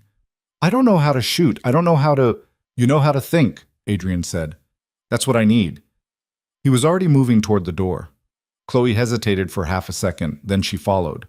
Behind her, she heard Irina swearing viciously in Russian, and someone else, maybe Kuznetsov, saying something about lunacy and death wish. They were probably right. The corridors were a war zone. Bodies lay crumpled in doorways, their blood pooling on marble floors that had probably cost more than most people made in a lifetime. Bullet holes pocked the walls in neat lines where automatic weapons had stitched patterns of death. A painting, something old and probably priceless, hung crooked on the wall, torn by shrapnel. Adrian moved through it all like a ghost, his weapon up, his movements precise and controlled. He didn't flinch at the bodies, didn't slow down to check if anyone was alive. He'd seen worse, done worse probably. Chloe stayed close, her breath coming in short gasps. Every shadow looked like a threat. Every sound made her flinch. Her hands were shaking so badly she had to clench them into fists to stop them. "Where would he go?" Adrian asked, his voice low. Chloe forced her brain to work past the fear. "Somewhere he can see everything, coordinate the attack. He'd need access to communications, cameras, the security office," Adrian said. "Second floor, east wing." They moved. The building felt like it was dying around them. Emergency lights flickered. Somewhere in the distance she could hear more gunfire, more screaming. The attack wasn't slowing down. If anything, it was intensifying. The shooters were pushing deeper into the building, systematically clearing rooms. They reached a stairwell. Adrian cleared it with quick efficiency, moving up the steps with his weapon raised, checking corners with the practiced ease of someone who'd done this 1,000 times before. Chloe followed, her legs burning. Her lungs felt like they were on fire. Halfway up, Adrian stopped. Chloe nearly ran into him. "What?" He held up a hand, cutting her off. Then she heard it too. Footsteps. Above them. Coming down. Multiple sets, heavy boots on concrete. Adrian gestured for her to move back against the wall. She pressed herself into the shadows, her heart hammering so hard she was sure whoever was coming could hear it. 3 men appeared, all dressed in black tactical gear, all carrying automatic weapons with suppressors attached. They moved with military precision, weapons up, checking angles. They didn't see Adrian until it was too late. He moved like violence incarnate. The first man went down with a bullet through his throat before he could even raise his weapon. The sound was barely a whisper. Adrian's gun had a suppressor too. The second managed to get a shot off, wild and panicked, the bullet sparking off the wall inches from Chloe's head. Adrian put 2 rounds in his chest center mass. The third tried to run. Adrian shot him in the leg. The man screamed, a raw sound of agony that echoed up the stairwell. He collapsed on the stairs, his weapon clattering away. Adrian was on him in seconds, dragging him up by his tactical vest, slamming him against the wall hard enough to crack the concrete. "Who sent you?" Adrian's voice was utterly calm. The man spat blood. Go to hell. Adrian pressed the gun against his kneecap. Wrong answer. Wait. Oh. Who sent you? Dante, the man gasped, his face twisted in pain. He's paying us. Said you'd be in the safe room. We were supposed to hit it after the others were cleared. How many of you? 12, maybe 15. I don't know, man. I just take orders. Where's Dante now? Security office, second floor. He's running everything from there. Adrian shot him. Chloe flinched, her stomach twisting. The man slumped to the ground, his eyes going blank. 3 bodies on the stairs now. 3 men who'd woken up this morning with no idea they'd be dead by nightfall. Adrian didn't even look back. He just kept climbing. Chloe followed on shaking legs, forcing herself not to look at the bodies, not to think about the fact that she was walking through a building full of corpses, not to think about how easily she could join them. They reached the second floor. The corridor was empty, but the door to the security office was ajar. Light spilled out into the hallway, cutting through the red emergency lighting. Adrian approached slowly, his weapon up. Chloe stayed behind him, every nerve screaming at her to run, to get as far away from this place as possible, but she didn't. Adrian kicked the door open. The office was a mess. Monitors shattered, glass scattered across the floor like broken teeth, equipment smashed, wires hanging loose. And in the center of it all, sitting calmly in a chair like he was waiting for a business meeting, was a man Chloe had only seen in photographs. Dante. He was older than she'd expected. Late 50s maybe, with silver hair that was perfectly styled despite the chaos. He was dressed in an expensive suit, navy blue, tailored to perfection. Not a hair out of place, not a drop of blood on him, like he'd just stepped out of a boardroom instead of orchestrating a massacre. He smiled when he saw Adrian. Took you long enough, Dante said. His voice was smooth, cultured, the kind of voice you'd expect from a college professor or a wine connoisseur. Adrian's gun didn't waver. Stand up. Or what? You'll shoot me? Dante's smile widened. We both know you won't. Not until you get answers. Try me. Dante stood slowly, his hands raised in mock surrender. His movements were leisurely, unconcerned, like he had all the time in the world. 15 years, Adrian, Dante said. 15 years I stood by your side. Cleaned up your messes. Made your enemies disappear. Took a bullet for you in Chicago. And how did you repay me? By making you rich. By making me your dog. Dante's voice lost its cultured edge, turning hard and bitter. Every decision, every move, every dollar that came through, it all went through you. I was just the errand boy, the fixer, the one who got his hands dirty so you could stay clean, never the king, always the servant. So you sold me out. I upgraded. Dante gestured to the broken monitors around them. Volkov's good, but she's just the weapon. The real power? That's the people who hired her, the ones who saw what you couldn't, that this city doesn't need a dozen little tyrants fighting over scraps like dogs. It needs consolidation, unity, one voice making the decisions. Yours. Why not? Dante's eyes glittered. I've earned it. I've bled for it. I've killed for it. And what have you done? Sat on your throne, making pronouncements, treating everyone around you like pieces on a chessboard? Well, guess what, Adrian? The board just flipped. Adrian's jaw tightened. Where is she? Who? Volkov? Dante laughed. It was a cold sound, devoid of any real humor. Everywhere, nowhere. That's the beauty of it, Adrian. You can't stop what's already in motion. She's a ghost. By the time you figure out where she is, she'll already be gone. And so will you. Where is she? Dante's smile turned vicious. You're asking the wrong question. Adrian stepped closer, his gun inches from Dante's face. Then what's the right question? How many people are about to die because you were too arrogant to see what was right in front of you? How many bodies are going to pile up tonight because Adrian Vercetti thought he was untouchable? Dante's voice dropped to almost a whisper. That's the question you should be asking. A sound behind them. Footsteps. Fast. Chloe spun around. A woman stood in the doorway. Tall, dark-haired, dressed in black tactical gear. The same woman from the security footage. Even without seeing her face clearly, Chloe knew. Elena Volkov. She raised her gun. Adrian was already moving, grabbing Chloe and throwing them both behind a desk as bullets tore through the air. Wood splintered. Monitors exploded in showers of glass and sparks. Chloe's ears rang from the noise, so loud in the confined space that it felt like her skull was being split open. Then silence. Chloe's hands were shaking so badly she could barely breathe. Adrian was already up, returning fire, but Volkov was gone. Vanished like smoke. Like she'd never been there at all. And so was Dante. "Damn it!" Adrian snarled. He grabbed Chloe's arm, hauling her to her feet. "Move!" They ran. Behind them, more gunfire erupted. Volkov's team was closing in, flooding the corridor. Adrian fired blind over his shoulder, not bothering to aim, just buying them seconds. Precious seconds that might mean the difference between living and dying. They burst into a side hallway. Adrian slammed a door shut behind them, throwing the lock. It wouldn't hold long. Nothing would hold against what was coming, but it didn't need to. "This way," he said, pulling her toward a service stairwell. They descended into darkness. No emergency lights down here. Just the sound of their ragged breathing and the distant echo of gunfire getting closer. "Where are we going?" Chloe gasped. "Out." "Out where?" "Anywhere but here." They hit the ground floor and kept moving. Adrian led her through a maze of storage rooms and maintenance corridors, areas she hadn't even known existed. He moved like he'd memorized every inch of the building, every escape route, every bolt hole. They emerged into the main kitchen, industrial-sized ovens, stainless steel counters, everything gleaming and untouched. Like the massacre upstairs was happening in a different world entirely. Adrian moved to a walk-in freezer, pulling it open. Inside, past the hanging meat and frost-covered shelves, was another door.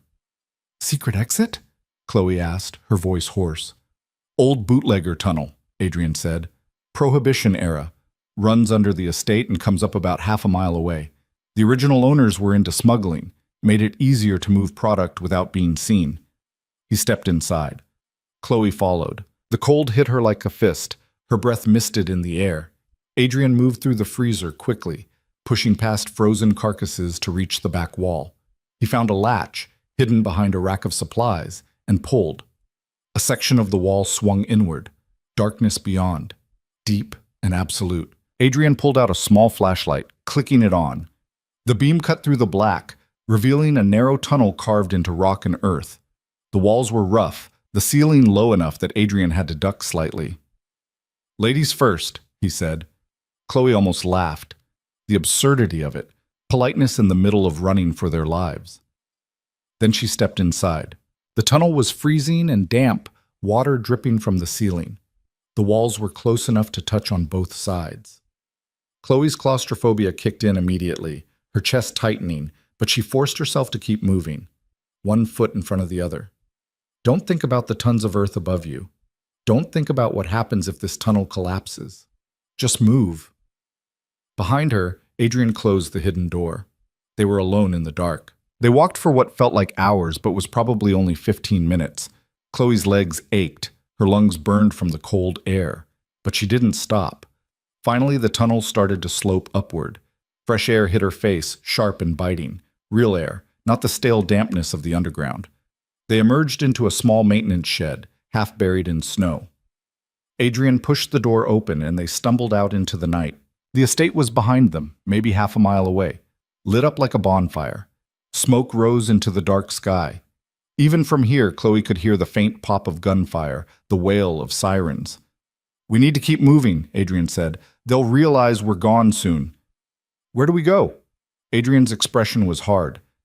"We find transportation, regroup, and then—" A sound cut through the night. An engine, close. Adrian's hand went to his gun, but before he could draw, headlights cut through the darkness. A vehicle, an SUV, came roaring through the snow toward them.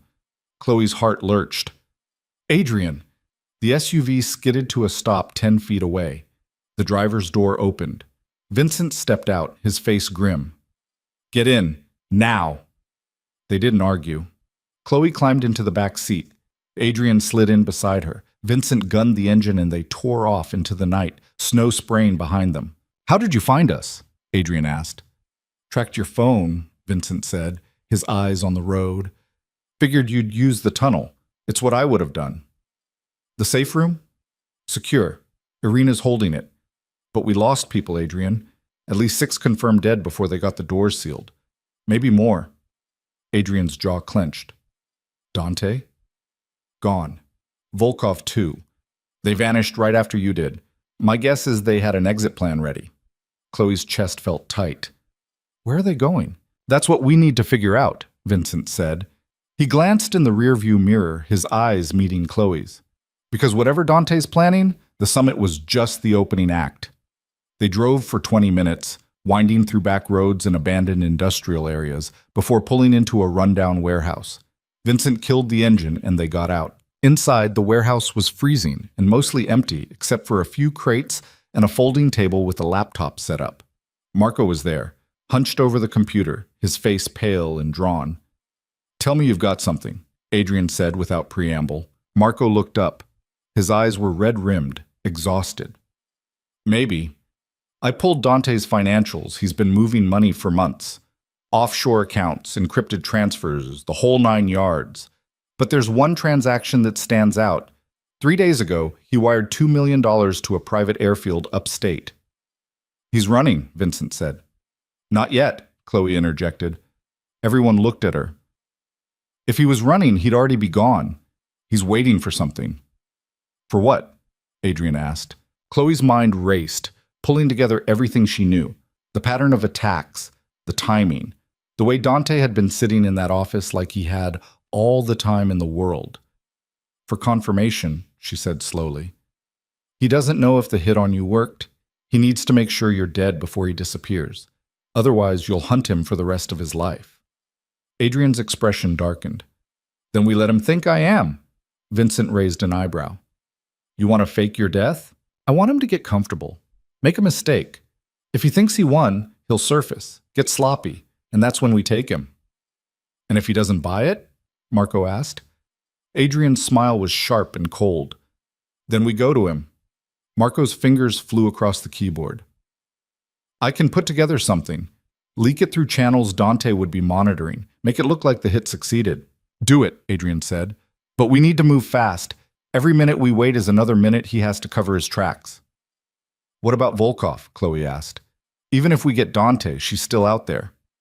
One problem at a time, Adrian said, but the way he said it made it clear he hadn't forgotten about the woman who'd almost killed them.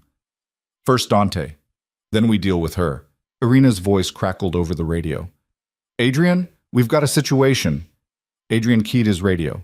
What kind of situation? The kind where someone just tried to breach the safe room.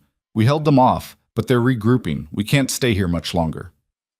Can you move the survivors? Where? The whole estate is compromised. Adrian was quiet for a moment, thinking. Then he said, There's a secondary location, Industrial Park, Sector 7, abandoned factory. I'll send you coordinates. That place is a dump. It's also off the grid. Move them there. I'll meet you in 2 hours. Adrian, 2 hours, Irina? Keep them alive until then. He cut the connection. Vincent was already pulling up a map on his phone. The airfield Dante wired money to, it's about 90 minutes north. Private strip, minimal security. If he's planning to run, that's where he'll go. Then that's where we're going, Adrian said. Chloe's stomach twisted. You're going after him tonight? I'm not giving him time to think, time to plan, time to disappear. Adrian checked his weapon, reloading with practiced efficiency. He made this personal, so I'm going to end it personally. That's insane, Chloe said. You're exhausted. We all are. We don't even know how many people he has with him. I don't care.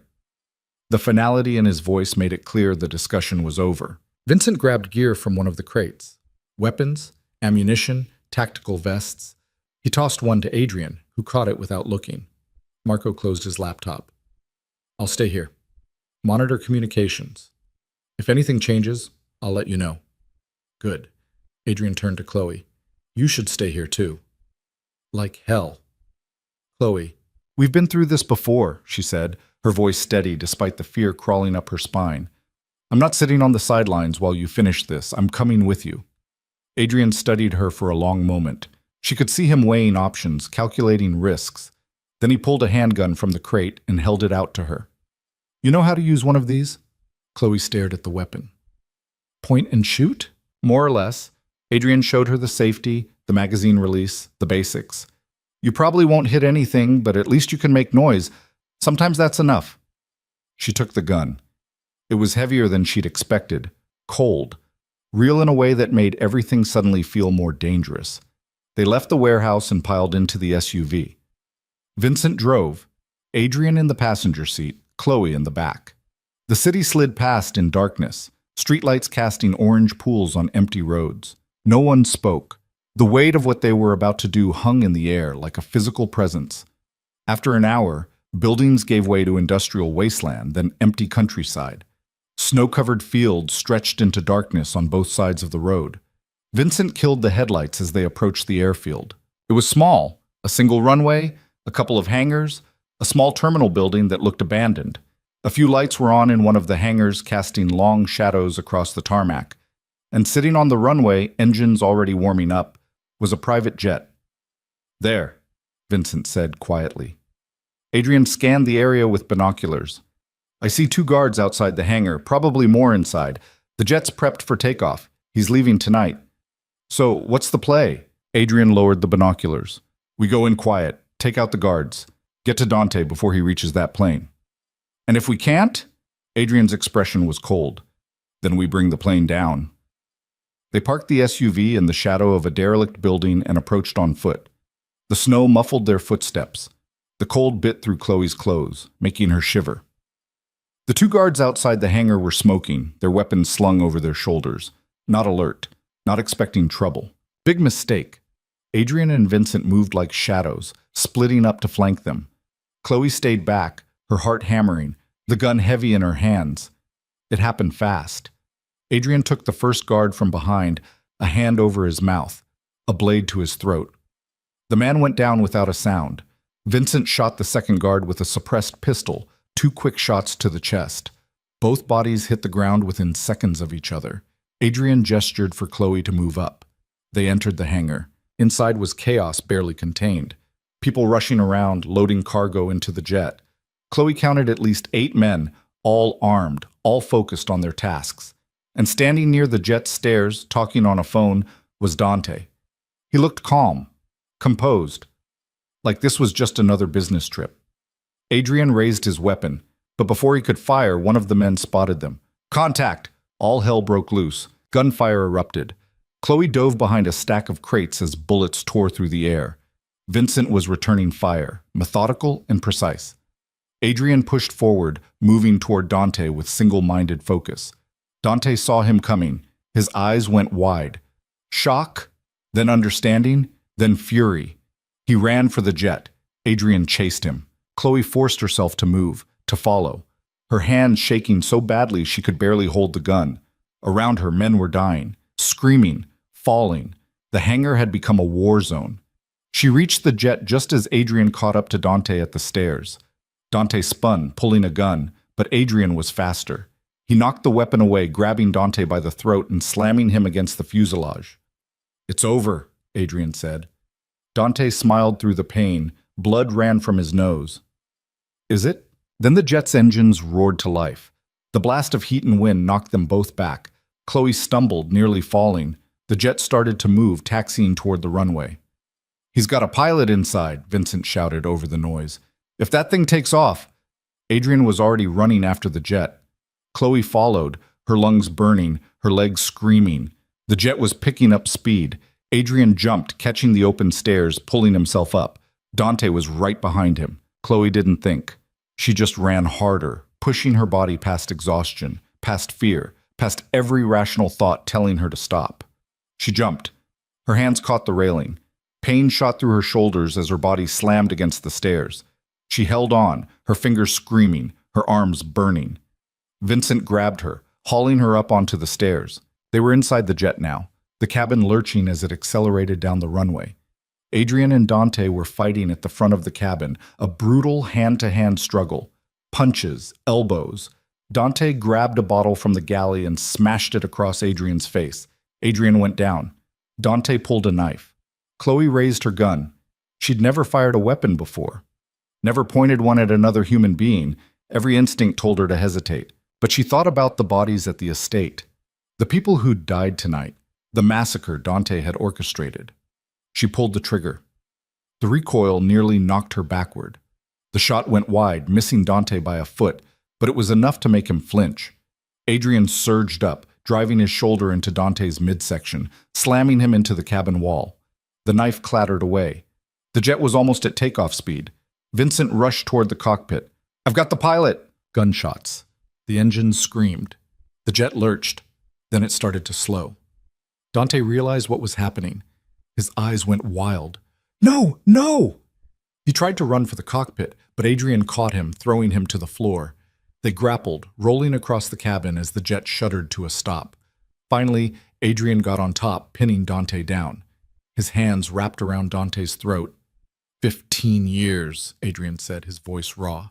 15 years, and this is how it ends. Dante's face was turning red, purple, but he was still smiling. "You think this changes anything?" he choked out. "You think killing me stops what's coming? There are others, Adrian, bigger players, people who make me look like an errand boy. Then I'll deal with them too. You can't. You're one man. You can't fight them all." Adrian's grip tightened. "Watch me." "Wait," Chloe said. Adrian paused, his eyes flicking to her. "Don't kill him," she said. "Not yet." "Why not?" "Because he's right. Killing him doesn't solve anything." She moved closer, crouching down beside Dante. "But making him talk might. He said there are bigger players. We need to know who they are, where they are, how to stop them." Dante laughed. It was a wet, strangled sound. "You think I'm going to tell you anything? I think you're going to bleed out in about 5 minutes if we don't get you to a hospital," Chloe said calmly. "And the only reason you're still breathing is because we're letting you. So you're going to tell us everything, who you're working with, where they operate, how to find them, and in exchange, maybe, we let you live long enough to see a doctor." Dante stared at her, then at Adrian. "You've got guts," he said finally. "I'll give you that." "Is that a yes?" Chloe asked. Dante coughed. Blood flecked his lips. "There's a name. Carver. Richard Carver. Operates out of Chicago. He's the one funding the consolidation, buying up territories, absorbing operations. He's planning to move into New York next month, take over what's left after tonight." "And Volkov?" Adrian asked, his grip still tight on Dante's throat. "She's freelance. She'll work for whoever pays, but Carver's got her on retainer for the next 6 months. Good luck touching her." Adrian's expression was unreadable. "Anything else?" Dante's eyes were starting to glaze. "Yeah, tell her I'm sorry." "For what?" "For everything." Then he passed out. Adrian released him, standing slowly. He looked down at Dante's unconscious form, his expression hard. "What now?" Vincent asked, emerging from the cockpit. "Now we call this in," Adrian said. "Let the authorities handle him. We've got bigger problems." He pulled out his phone, making a call. Within minutes, sirens wailed in the distance. They left Dante on the jet and walked back through the snow toward the SUV. Behind them, emergency vehicles descended on the airfield, lights flashing red and blue against the darkness. Chloe's hands were still shaking. The gun felt like it weighed 1,000 pounds. "You did good," Adrian said quietly. She looked at him. "I almost got us killed." "But you didn't. You kept your head. Made the right call." He paused. Not many people could have done that. Chloe didn't know what to say to that. They drove back toward the city in silence. Dawn was starting to break, pale light creeping across the horizon, turning the snow pink and gold. It should have felt like victory, but it didn't. Because Dante had been right about one thing. This wasn't over, not by a long shot. By the time they reached the safe house, the sun was fully up, casting harsh light over a world that looked nothing like it had 24 hours ago. The safe house was a sprawling cabin buried deep in the woods about 40 miles outside the city. Adrian had bought it years ago under a shell company, kept it stocked and maintained for situations exactly like this. Off the grid, isolated, surrounded by enough forest that you could see anyone coming from a mile away. Irina was already there with the survivors from the safe room. They'd arrived an hour earlier in a convoy of armored vehicles, looking shell-shocked and exhausted. Some were injured, bandages wrapped around arms, makeshift splints on broken fingers. Others looked physically fine, but had that hollow-eyed stare that came from watching people die. Marconi sat in a corner, nursing a whiskey that was probably his 3rd or 4th of the morning. His suit was torn, blood dried on his collar. One of his men hadn't made it out. Chloe had overheard him on the phone earlier, voice breaking as he told someone's wife that her husband wasn't coming home. Isabel Chen had claimed a spot near the fireplace, already on her laptop, already rebuilding whatever networks had been shattered. She looked composed, but Chloe noticed her hand shook slightly when she reached for her coffee cup.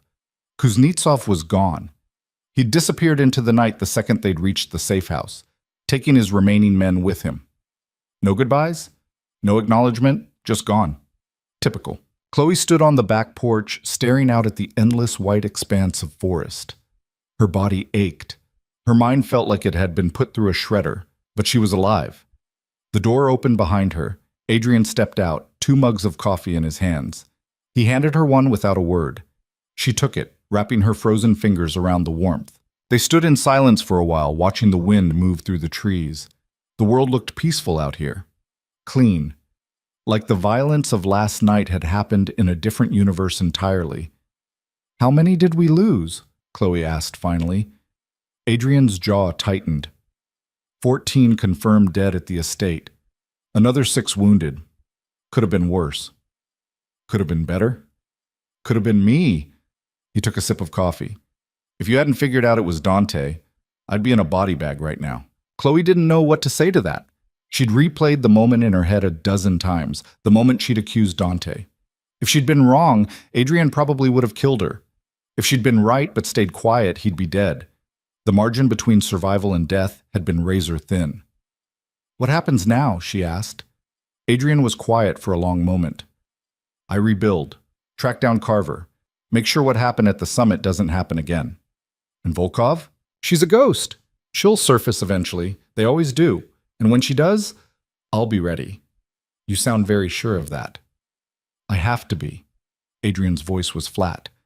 "Because if I'm not, if I show even a second of doubt, everything I've built falls apart. People need to believe I'm untouchable, that I can't be beaten. The second they stop believing that, it's over." Chloe turned to look at him. "You know that's exhausting, right? Pretending to be invincible all the time?" "I'm not pretending." "Yes, you are." She met his eyes. "You're human, Adrian. You bleed. You make mistakes. You almost died last night. Pretending otherwise doesn't make you stronger. It just makes you a target." Adrian stared at her. For a moment, she thought he might actually argue, might tell her she didn't understand, that she couldn't possibly know what it took to survive in his world. But he didn't. Instead, he looked away, his expression unreadable. "You're probably right." "Probably?" "Definitely." He almost smiled. "But it doesn't change anything. This is the world I live in. The only way to survive is to be harder than everyone else. Smarter. More ruthless. Or you could build something different." "Like what?" "I don't know." Chloe took a sip of coffee, thinking. "Something that doesn't require you to be alone all the time. Something where you actually trust the people around you." Adrian's laugh was bitter. "I trusted Dante. Look how that turned out." "Dante was a mistake. One mistake. That doesn't mean everyone's going to betray you. Doesn't mean they won't either." Chloe wanted to argue. Wanted to tell him he was wrong, that trust wasn't a weakness, that building walls around yourself only meant dying alone. But she'd spent the last 6 months learning exactly how fragile trust could be. How quickly people turned on you when things got hard. How easily betrayal could destroy everything you'd built. So instead, she just said, "I guess we're both pretty damaged, huh?" Adrian looked at her, really looked at her, and for the first time since she'd met him, she saw something other than cold calculation in his eyes. She saw recognition. "Yeah," he said quietly. "I guess we are." The door opened again. Vincent stepped out, his expression grim. "We've got a problem." Adrian turned. "What kind of problem?" "The kind where the feds just showed up at the estate. They're crawling all over it, and they're asking questions about you." Adrian's expression didn't change, but Chloe could see the tension in his shoulders. "What kind of questions?" "The kind that suggests someone fed them information. Details about your operations, your associates, your financials. Someone's trying to build a case." "Dante," Adrian said. "That'd be my guess. He probably had a contingency plan. If he couldn't kill you, he'd destroy you another way." Adrian was quiet for a moment, thinking. Then he pulled out his phone and made a call. "I need a lawyer," he said. "The best you've got. Money's not an issue." A pause. Yeah, I know what time it is. I don't care. Get them on a plane to New York. Now. He hung up. What are you going to do? Chloe asked. What I always do. Play the game better than everyone else. Adrian's expression was hard. If they want to come after me legally, fine. I've got enough lawyers and enough leverage to tie them up in court for years. But they're not going to win. They never do. That's not a long-term solution, Vincent said. I know, but it buys us time. Time to find Carver. Time to clean up the mess Dante left behind. Time to figure out who else might be gunning for me. Irina appeared in the doorway. The survivors are asking what happens next. They want to know if they're safe here. They are, Adrian said. For now. But we need to move them to more permanent locations. Spread them out. Make them harder to target. I'll coordinate it, Irina said. She glanced at Chloe. What about her? Adrian looked at Chloe. That's up to her. All eyes turned to Chloe. She felt the weight of their stares, the unspoken question hanging in the air. She'd proven herself useful over the past week. She'd figured out things no one else had seen. She'd survived when most people would have died. But was she really ready to step into this world permanently? To trade one kind of danger for another? To tie her fate to a man who lived in the shadows and made enemies for breakfast? The smart choice would be to walk away. Take whatever money Adrian offered her, disappear somewhere warm, rebuild her life far from all of this. But Chloe had learned something over the past 6 months on the street, and especially over the past week running for her life. She didn't want safe. She wanted to matter. I'm staying, she said. Adrian raised an eyebrow. You sure about that? No, but I'm doing it anyway. A faint smile crossed his face. Then welcome to the team. Over the next 2 weeks, Chloe learned what it really meant to work for someone like Adrian Versetti. It wasn't glamorous, it wasn't easy, and it sure as hell wasn't safe. She spent 12-hour days in front of computer screens, digging through financial records, tracking shell companies, mapping out Carver's operations piece by piece. Vincent taught her how to use encrypted communications, how to cover her digital tracks, how to extract information from sources who didn't want to talk. Irina taught her how to shoot properly, how to move without being seen, how to stay calm when someone was trying to kill you. And Adrian? Adrian taught her how to think like someone who'd spent 15 years surviving in a world where one mistake could cost you everything. Assume everyone's lying, he told her one night as they reviewed intelligence reports. Even when they're telling the truth, assume there's something they're not saying. People protect themselves first, always. That's a pretty dark way to see the world, Chloe said. It's kept me alive this long. Has it made you happy? Adrian looked at her, and for a moment something vulnerable flickered across his face. Then it was gone. Happiness is for people who can afford it, he said. I can't. But despite his cynicism, despite the walls he'd built around himself, Chloe started to see cracks. Small moments where the mask slipped and the human underneath showed through. Like when one of his men came back injured from a job and Adrian personally made sure he got the best medical care available. Or when Marco mentioned his daughter's birthday and Adrian made sure a present was delivered anonymously. Or the way he listened when Irina talked about her family back in Russia, really listened, like it actually mattered to him. He wasn't just a cold-blooded crime lord. He was a man trying to hold together an empire while keeping the few people he cared about alive. And Chloe found herself respecting that more than she'd expected. 3 weeks after the Summit massacre, Vincent finally got the break they'd been waiting for. Found him, Vincent said, bursting into the war room where Chloe and Adrian were working. Carver, I know where he is. Adrian was on his feet immediately. Where? Chicago, but not for long. My source says he's moving to New York next week, setting up a permanent base of operations. He's moving fast, Adrian said. He thinks you're weak. Thinks the Summit proved you can't protect your own territory. He's planning to swoop in, absorb what's left, consolidate power before you can rebuild. Adrian's expression went cold. Then we don't let him make it to New York. You want to hit him in Chicago? Vincent asked. I want to end this before it starts. Adrian pulled up a map on the laptop. Where exactly is he? Vincent pointed to a location on the screen. Private club. High security. He's meeting with his lieutenants tomorrow night. Planning the New York takeover. How many people will he have? At least 20, maybe more. All armed, all professional. So we're outnumbered. By about 4 to 1, yeah. Adrian smiled. It wasn't a nice smile. Good. They'll get overconfident. That's insane, Chloe said. You can't just walk into a place like that with 4 guys and expect to walk back out. I'm not walking in, Adrian said. I'm burning it down. Over the next 24 hours, they planned the operation with military precision. Adrian called in favors from people Chloe had never heard of. Weapons appeared, equipment materialized. A team of specialists arrived, men and women who looked like they'd done this kind of thing before and survived to tell about it. Chloe found herself caught between admiration and terror at how efficiently Adrian could mobilize resources when he needed to. The night before they left for Chicago, Chloe couldn't sleep. She stood in the safe house kitchen at 2 a.m. making tea when Adrian appeared in the doorway. Nervous? He asked. Terrified. Good. That means you're smart. He poured himself a glass of water. You don't have to come, you know. You can stay here. Keep working the intelligence angle. And miss all the fun? Chloe tried to smile, but it felt shaky. Besides, you might need someone to remind you not to do anything stupid. I appreciate the concern, but stupid is kind of my specialty. I've noticed. They stood in comfortable silence for a moment. Then Chloe said, Can I ask you something? Sure.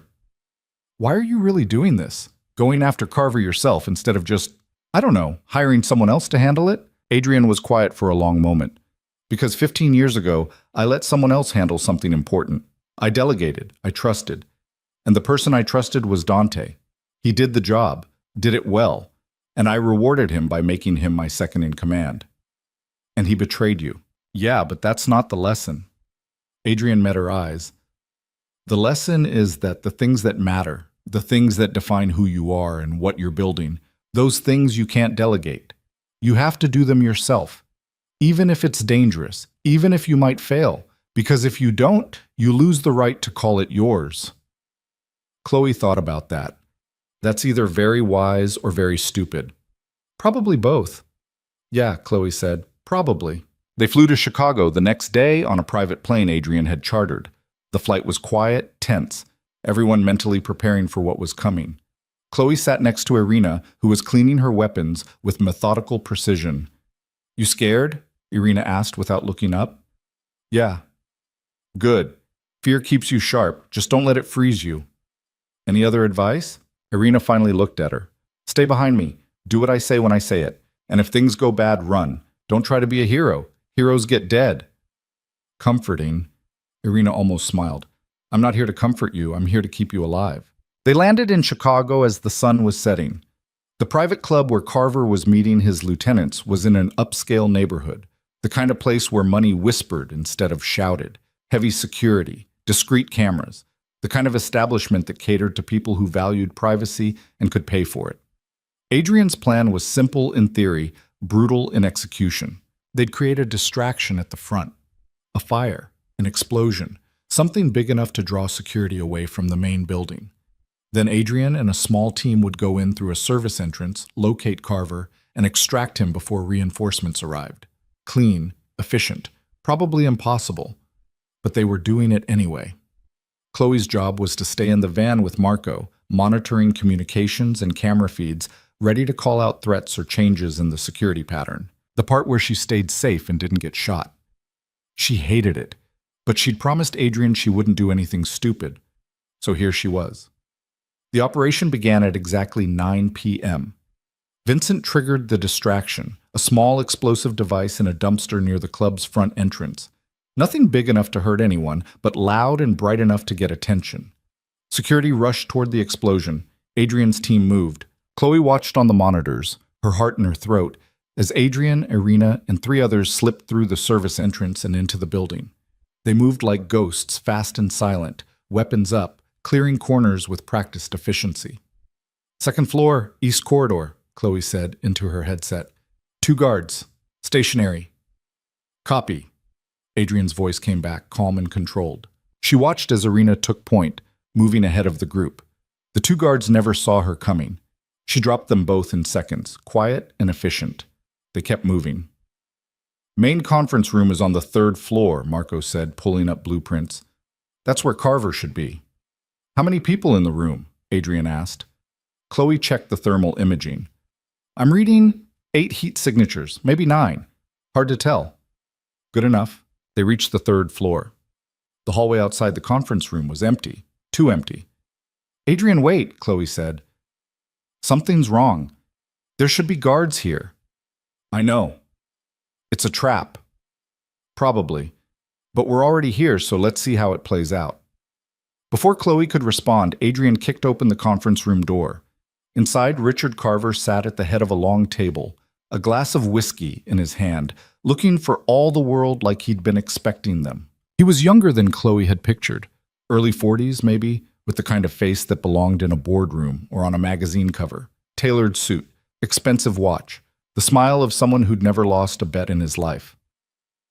"Adrian Versetti," Carver said, his voice smooth and amused. "I was wondering when you'd show up." Adrian's weapon was trained on Carver's head. "Stand up." "Or what? You'll shoot me?" Carver took a sip of whiskey. "We both know you won't, not until you understand what you're up against." "I understand plenty." "Do you?" Carver set down his glass. "Because from where I'm sitting, you're a dying empire clinging to past glory. The summit proved that. Dante proved that. You're vulnerable, Adrian. And vulnerability is blood in the water." "Funny," Adrian said. "I was going to say the same thing about you." Carver's smile widened. "You think you can intimidate me? You think showing up here with your little team is going to make me back down? I've got resources you can't even imagine. Money, power, people. Elena Volkov works for me now. Did Dante mention that before you killed him? She's on my payroll, and if you pull that trigger, she'll hunt down everyone you've ever cared about and put them in the ground." "Dante's not dead," Adrian said, "and Volkov doesn't scare me." "Then you're a fool." "Maybe. But I'm the fool who's standing in your conference room with a gun pointed at your head. So I'd say I'm doing all right." For the first time, Carver's smile faltered. Adrian stepped closer. "Here's what's going to happen. You're going to shut down your New York operation. You're going to pull your people out of my territory, and you're going to stay in Chicago where you belong. Do that, and you get to keep breathing. And if I refuse, then I burn everything you've built to the ground." Carver laughed. It was a cold, calculated sound. "You think you can fight me? I have 50 men in this building alone. You have what?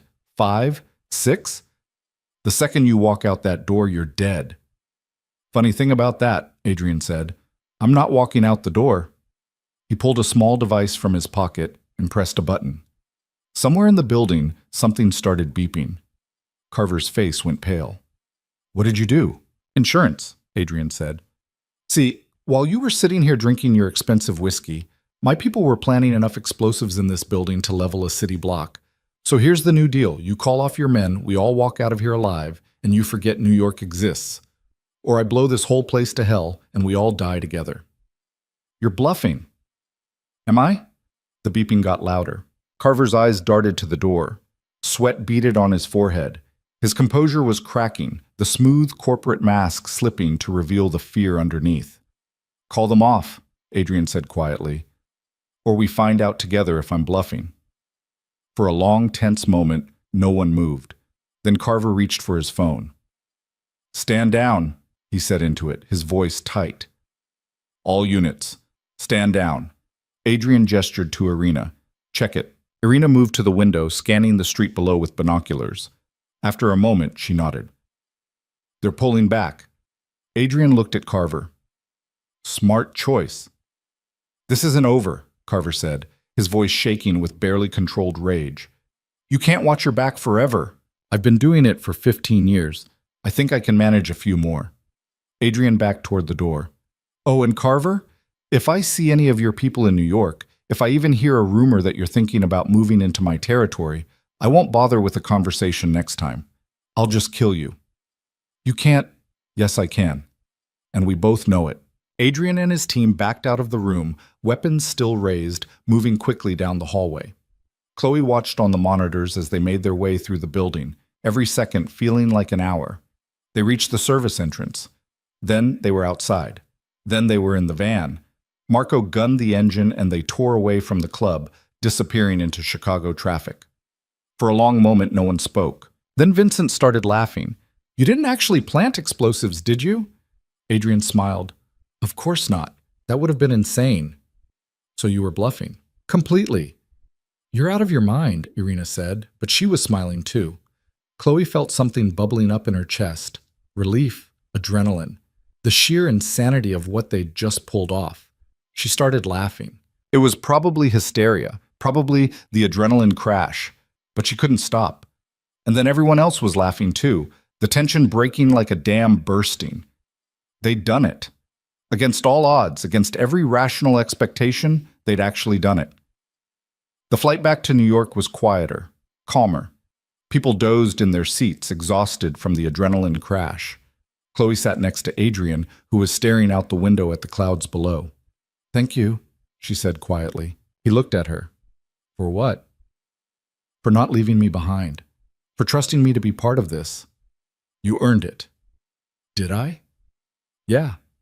Adrian's expression was serious. "You could have run a dozen times, could have taken the money I offered you and disappeared, but you didn't. You stayed. You fought. That's worth more than any skill set." Chloe didn't know what to say to that, so she just said, "What happens now?" "Now?" Adrian leaned back in his seat. "Now we rebuild. Properly this time, with people we can actually trust." "You trust me?" "I'm starting to." "That's progress." "Yeah," Adrian said. "It is." They landed in New York just before dawn. The city looked different somehow. Brighter. Full of possibility instead of threat. Maybe it was just Chloe's perspective that had changed. Adrian called a meeting at the safe house for that afternoon. Everyone who'd survived the Summit massacre was there. Marconi, Chen, a few others. Even Kuznetsov had shown up, looking uncomfortable but present. Adrian stood at the head of the table, looking at each of them in turn. "3 weeks ago, we almost died," he said. "Someone close to me betrayed us. And we paid the price. People died. Operations fell apart. Everything we'd built nearly came crashing down." He paused. "But we're still here. And the people who tried to destroy us? They failed. Dante's in federal custody. Carver's running scared back to Chicago. And we're stronger than we were before." "How do you figure?" Marconi asked, his voice rough. "Because now we know what we're fighting for," Adrian said. Not territory, not money, not power for its own sake. We're fighting to protect what we've built. The people we care about, the lives we've made, and that's worth more than any empire. He looked at Chloe as he said it, and she felt something warm spread through her chest.